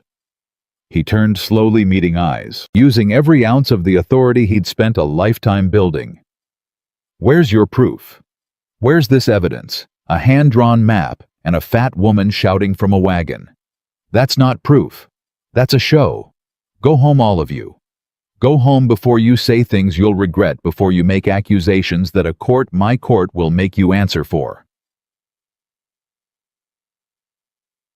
And Clara felt the crowd waver. Because that was Voss's true gift, The thing that had always saved him the ability to make people doubt what they'd seen with their own eyes, to make solid truth go liquid, to remind frightened people how much easier it was to go home and doubt than to stay and fight. She saw folks glance at each other. She saw the fury flicker toward uncertainty. She had to hold them. Now. This second. "Proof?" Clara called out. "You want proof, Mr. Voss, in front of everyone." "There is no proof," Voss snapped, "because there's nothing to prove." "Mr. Boone," Clara called. "Elias Boone. Come up here and tell these people what you hauled down that mountain, and what you signed for, and how many times the weight of that copper came down heavier than the company ever admitted." And Elias Boone climbed up onto the wagon beside Clara, a plain, honest, weathered man that half the county had known for 20 years, and he took off his hat, and he said loud and steady, "It's every word true. I hauled that copper 2 years. I signed the weights. I kept my copies. The Consolidated's been lying about that mine since the day it got rich, and Harlan Voss holds the paper on the company store, and I'll swear to all of it in front of God and any court you like, county, territory, or federal. Clara Whitmore's told you nothing but the truth." And that turned it, because Elias Boone was no drifter. Elias Boone was one of their own, a man they'd trusted with their freight for 20 years. And when he stood beside the big woman and swore to it, the wavering stopped, and the fury came flooding back tenfold. And the churchyard turned on Harlan Voss with a roar that had murder somewhere down in the bottom of it. Voss backed toward his carriage. The smile was gone for good now. "You'll regret this," he said, but his voice had cracked, and everyone heard it crack. "Every one of you. When this comes to court, it won't be your court, Voss," Nathan Cole said. Nathan had climbed up onto the wagon now, too, beside Clara, and he stood there tall and straight, straighter than the county had seen him stand in 3 years. And he put one arm around Clara Whitmore's shoulders in front of the whole gathered county plain and open, claiming her. And Clara felt the warmth of it go all the way through her. "It won't be your court," Nathan said again, his voice ringing. "Because the proof's already riding north to the territorial marshal, and there's not a thing you can do to call it back. 15 years you've squeezed this county, Voss. 15 years you smiled while you did it. Well, the smiling's over, and I'll tell you what else is over." He tightened his arm around Clara. He tightened his arm around. "You came to my ranch, and you insulted this woman, the best soul in this territory, and you told me a woman like her had nothing and was nothing, and had been run out of every town for good reason. And I stood there and let you say it once, because I was too beaten down to answer. Well, I'm answering now in front of everybody. This woman saved my ranch. She gathered this whole county you thought you'd scattered. She drew the map that's going to hang you, and when this is done, and you're gone, and Silver Creek is safe." His voice broke, and he didn't care who saw it. "I'm going to ask Clara Whitmore to marry me, right here in this church, and every family you ever ruined is going to be in the pews." The churchyard erupted. Not in fury now, but in something else. A great roar of joy and defiance all mixed together. Folks cheering and weeping and pressing in around the wagon. And Clara stood there with Nathan's arm around her, and the whole county's faces turned up toward her. Shining, and she could not breathe, could not speak, could only stand and shake as 11 years of being thrown away cracked and fell off her like old ice off a spring branch. Harlan Voss climbed into his carriage. No one stopped him. No one needed to. He looked back once at the churchyard, at the county he'd owned for 15 years, standing united against him at last, at the big woman on the wagon. He'd tried so hard to make small, and whatever he saw in that moment took the last of the smile off his face and left something old and hollow and afraid behind it. Then he drove away, and the county let him go, because they all understood now that he was already finished, that the proof was already beyond his reach, that the smiling man's long reign had ended, not with a gun or a rope, but with a plate of biscuits and a map drawn on butcher paper, by a woman he'd underestimated to his ruin. Clara turned to Nathan on the wagon bed with the whole county cheering around them, and her eyes were streaming and her voice would barely work. "Did you mean it?" she whispered. "What you said?" "About the church." "Did you mean it, Nathan? or was it just to face him down? Nathan Cole took both her flower-worn hands in his. "Clara Whitmore," he said low, just for her, under all the cheering. "I have never in my life meant anything more. I told you there were things I'd say when it was done standing still with all the time in the world. Well, it's near enough done, and I couldn't wait for still. I love you. I have loved you since the day you stood in my kitchen and bet your life on a plate of biscuits and won it. And if you'll have a broken-down rancher and the ranch you saved, I'd be the luckiest man that ever lived." And Clara Whitmore, who had been told her whole life that a woman like her was too large and too plain and too unwanted to ever be chosen, who had watched a smiling man take her last door 11 years ago and had drifted ever since, believing she'd never have another.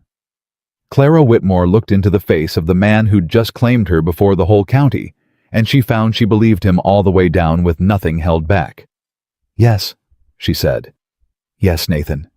God help me, yes." And the county's roar rose up and carried the word away across the churchyard and out over the whole valley, out past the road that Harlan Voss had schemed 3 years to steal out toward the mountain full of copper, and the marshal riding somewhere to the north with the truth sewn in a brave boy's coat. And for the first time in her long, hard life, Clara Whitmore stood in the center of a crowd and was not thrown out of it, but held up and cheered and chosen at last. The 3 days Tommy was gone were the longest of Clara Whitmore's life. She baked because baking was the only thing that kept her hands from shaking, and she fed the Hendersons and the ranch hands, and whatever travelers still stopped, and every hour of every day she watched the north road for a boy on a tired horse. Nathan watched it too. Neither of them said aloud the fear they both carried, that Voss cornered and desperate might have sent men after Tommy, that a boy alone on 3 days of empty road was the easiest thing in the world to make disappear. He went the wrong way on purpose. Clara said the second night more to steady herself than Nathan. North first, then wide around. Voss's men watched the town road. They never saw him. "He's a good rider," Nathan said. "Best I ever had for his age." "He is." But they were only words, and the road stayed empty, and Clara lay awake in the room off the kitchen and prayed to a God she'd half stopped believing in to bring the boy home. On the morning of the 4th day, she was pulling bread from the oven when she heard Nathan shout in the yard, and she dropped the pan and ran out with her heart in her throat, and there, coming up the road, slow swaying in the saddle gray with exhaustion and dust from head to foot, was Tommy Rourke. Clara got to him before he'd fully stopped his horse. She pulled him down out of the saddle into her arms, and the boy near collapsed against her, and she held him up the way she'd held old Henderson in the mud, took his whole weight without a thought. "I done it, ma'am," Tommy said, his voice cracked and hoarse. "I put it in the marshal's own hand. Just like you said, nobody else's, his own hand."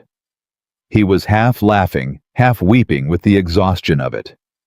"And ma'am, the marshal, he read it right there standing up, and when he got to the end, he got real quiet, and he called for his deputies, and he said, tell the folks at Silver Creek to sit tight, because a federal man's coming, and he's coming with questions Harlan Voss don't want to answer." Clara pressed the boy's dusty head to her shoulder and wept openly right there in the yard, and she didn't care who saw. "You brave, brave boy," she said. "You brave, good boy. You saved us. You saved all of us." "I only rode a horse, ma'am." Tommy pulled back, and even gray with exhaustion, he managed a grin. "You're the one that drew the map." The federal marshal arrived 6 days later, and he did not come alone, and he did not come smiling. His name was Marshal Cyrus Dean. A lean, gray, unhurried man, with eyes that had seen every kind of lie a man could tell and believed none of them on sight. He rode into the county with 2 deputies and a tax investigator from the territorial capital, and he did not go to Harlan Voss's fine bank first, and he did not go to the Bott County judge. He came to Silver Creek. He came to Clara. He sat at her kitchen table, and he ate 3 of her biscuits without a word, and then he set down his coffee and said, "Miss Whitmore, I've read your letter 40 times on the ride here. I've got the weight tickets your boy brought memorized. And I've spent 6 days quietly asking questions up at that mine and down in that town. He leaned back. I want you to know something before we go any further. In 30 years wearing this badge, I have rarely seen a case laid out as clean as you laid this one. Most folks bring me grievance. You brought me evidence. There's a difference, and it's the difference between a man walking free and a man swinging. Then Clara's hands tightened around her own cup. Then it's true, all of it. You can prove it. The mine's yields are 3 times what the Consolidated reported to the territory. That's tax fraud plain, and it's federal because the copper crossed into federal contracts. Dean counted it off slow. Voss holds the controlling note on the company, hid it behind 2 other names, but we traced it. That makes him a party to the fraud. And the pattern of foreclosures along that road?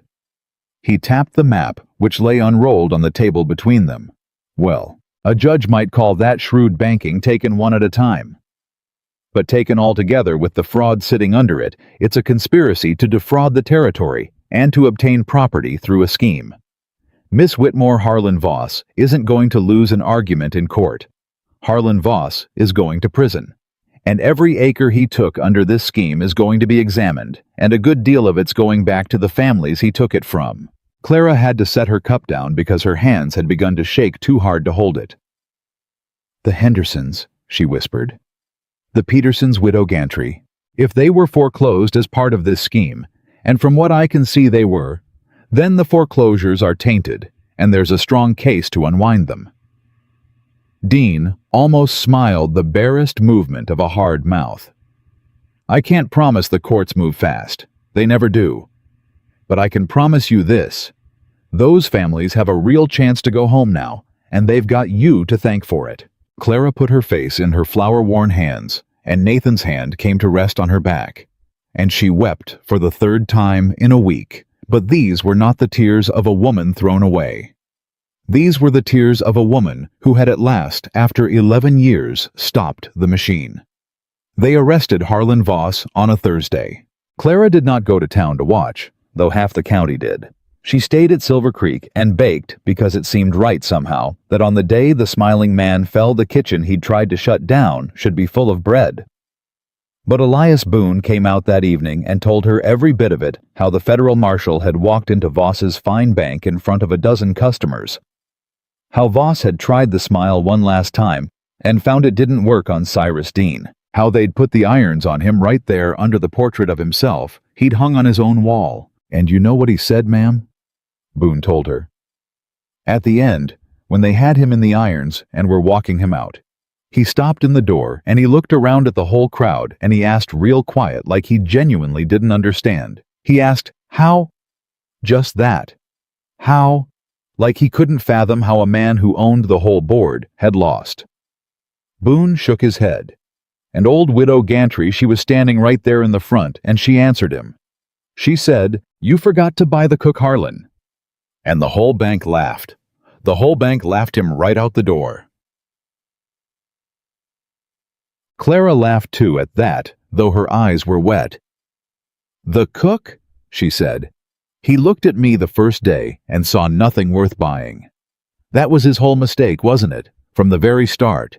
He couldn't imagine I was worth anything, so he never thought to guard against me. That was his mistake, Boone agreed. It's every one of their mistakes, ma'am. Men like Voss. They look at a person and they see the outside, and they think that's the whole sum of them. And they're wrong, and it ruins them every time. He put his hat back on. You take care, Miss Whitmore. Or, he grinned, Mrs. Cole, I reckon, before long. Before long, Clara agreed, and the words filled her up like warm bread. The unwinding took months the way Marshal Dean had warned. The courts moved slow, and there were papers and hearings, and a territorial judge brought in from outside the county to replace the one who'd owed Voss too much. But piece by piece, the noose Harlan Voss had spent 3 years tying came undone. The Hendersons went home first. Clara drove old Amos and his daughter and the 3 grandchildren back to their farm on the flat herself in the wagon, with a load of bread and pies to restock their empty larder. And she stood in the yard, where she'd once knelt in the mud, beside a broken old man, and watched him walk back through his own front door a free man again. Amos Henderson turned in the doorway, and he looked at Clara, and the old man couldn't get a single word out. Just stood there, working his jaw with his eyes streaming. And finally he just pressed his hand to his heart and bowed his head to her. And Clara understood everything he couldn't say. The Petersons came back from 2 counties over. The Hollises. Widow Gantry got her 40 acres restored and moved out of her rented room and cried in Clara's arms in the churchyard. One by one, the families Harlan Voss had scattered came home, and every one of them knew whose stubbornness had brought them back, and the name Clara Whitmore, which had once been spoken with a sneer in a dozen towns, became a name spoken with love across a whole county. And Silver Creek Ranch came roaring back to life, because the truth about the mine came out with everything else, and once the territory knew how rich that copper really was, the Consolidated could no longer keep it quiet and honest. Buyers came in to replace the crooked company, and every one of them needed the road. Nathan's road, and needed it fair. Nathan set an honest toll the same for everyone, and the copper money that Harlan Voss had schemed and murdered a man's peace to steal for himself now flowed instead into the pocket of the widower he'd tried to ruin. Within a year, Silver Creek was the most prosperous ranch in the valley. Its fences mended its herd fat, its bunkhouse full of hands who came because word had spread that Silver Creek fed its men like family and treated them like men. But it was never the copper money that made Silver Creek rich. Clara knew that, and so did Nathan, and so did every soul who came up that road. What made Silver Creek rich was the kitchen, the warm, bright, always full kitchen at the heart of it, where the smell of baking bread rolled out over the yard from before dawn to after dark, where travelers stopped and were fed, where ranch hands lingered over coffee, where the Henderson grandchildren came on Sundays to learn how to cut a biscuit with the mouth of a tin cup. What made Silver Creek rich was Clara. They were married in the spring in the church at the edge of town, and Nathan had kept his word about that too. Every family Harlan Voss had ever ruined filled the pews. The Hendersons and the Petersons and the Hollises and Widow Gantry in a new dress she'd bought with her restored land, and Elias Boone standing up as a groomsman with his hat clean for once, and Tommy Rourke, grown a hand taller that year, walking Clara down the aisle because she had no father to do it and would have no one else. "You sure you want me, ma'am?" Tommy had whispered at the back of the church, suddenly shy. "Walking you down, there's grander men could do it." "There is not one grander man in this world than you, Tommy Rourke," Clara had told him, and meant it with all her heart. "You rode 3 days with our whole lives sewn in your coat. There's no one I'd rather have beside me." And she'd walked down that aisle on the arm of the brave boy who'd saved them all past the pews, full of families she'd brought home toward the man waiting for her at the front. Nathan Cole, straight-backed and clear-eyed, a man wholly returned from the grave of his own grief, and Clara Whitmore, who had been told her whole life that a woman like her would walk toward no one and be chosen by no one, walked toward the whole rest of her life with her head held high and every eye in that church shining at the sight of her. The preacher spoke the words. Nathan spoke his part low and sure, and when it came to Clara, she looked out at the gathered county before she answered. At all those faces, at all those families, at the whole hard-won world, she'd built out of flour and stubbornness, and refusing one time to be thrown away. And then she looked at Nathan, and she said her yes clear enough for the back row to hear. They kissed, and the church erupted the way the churchyard had months before, and someone started to sing. And Clara Cole, now and forever walked back up that aisle as a married woman through a storm of joy. The years that followed were good ones, the best of Clara's life, and of Nathan's. The ranch prospered, but they never let it change the shape of their days. Clara still rose before dawn and baked. Nathan still worked the land with his own hands, though he had 30 men now to work it with him. They took in more than they needed and gave away more than they kept. There was always a place at the Silver Creek table for a hungry traveler, always a room for a family down on its luck, always bread for anyone who came to the gate. The eating house Clara had started to save the ranch became famous through the whole territory, and folks came from days away just to eat Clara Cole's biscuits and see the ranch that a cook had saved from the smiling man. And there were children, not born to them. Clara was past the easy years for that and had made her peace with it long before. But the children came anyway, the way everything came to Silver Creek drawn by warmth.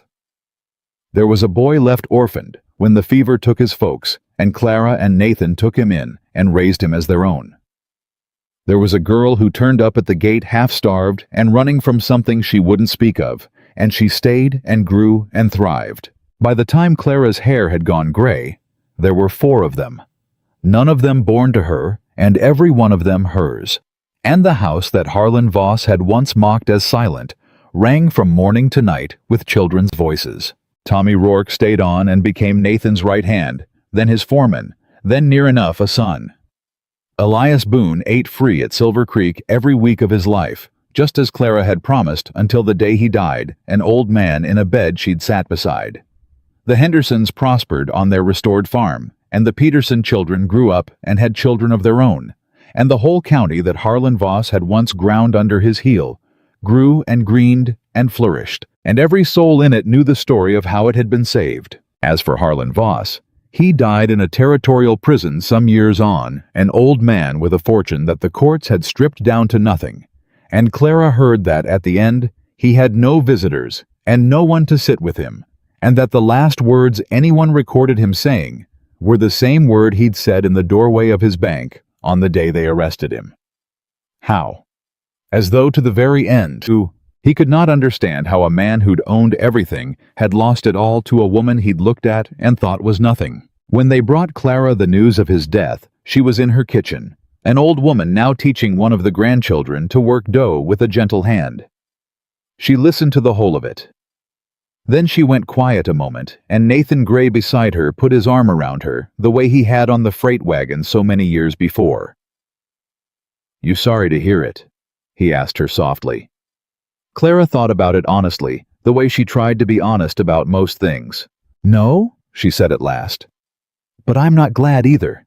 I told him once in the Henderson yard that someday he'd be old and alone, and every dollar he stole couldn't buy him a soul to sit with him. And I was right. And there's no gladness in being right about a thing like that. There's only—" She looked out the kitchen window at the yard full of light and children and life. "There's only this.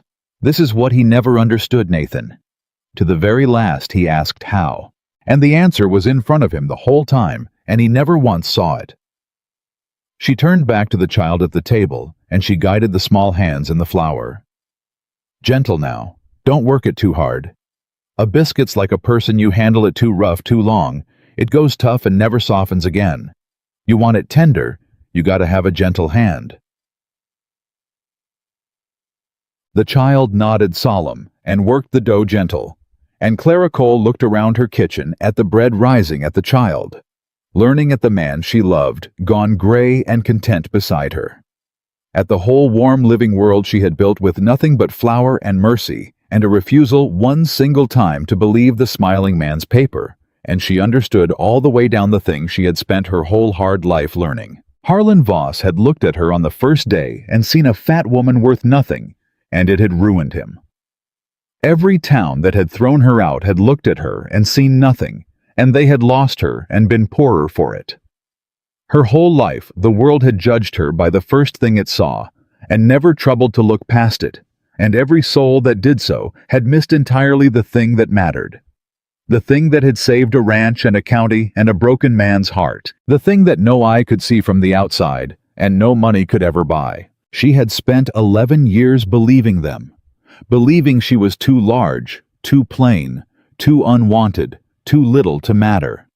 And she had been wrong, and they had been wrong, and it had taken a cold rancher and a plate of biscuits and a smiling man's ruin to teach her the truth she now knew past any doubting. The world will look at a person and see only the outside and call that the whole of them.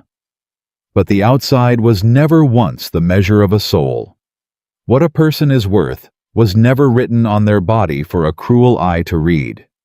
It is written instead in what they do when someone needs lifting out of the mud, in whether they fight, when a fight is right, in the warmth they carry into cold rooms, and the mercy they show to those the world has thrown away. Clara Whitmore had been thrown away by half the towns in the West, And Clara Cole had built out of that throwing away the richest life in the valley, a life measured not in copper or cattle or acres, but in the families she'd brought home, the man she'd healed, the children she'd raised, and the love that filled a kitchen.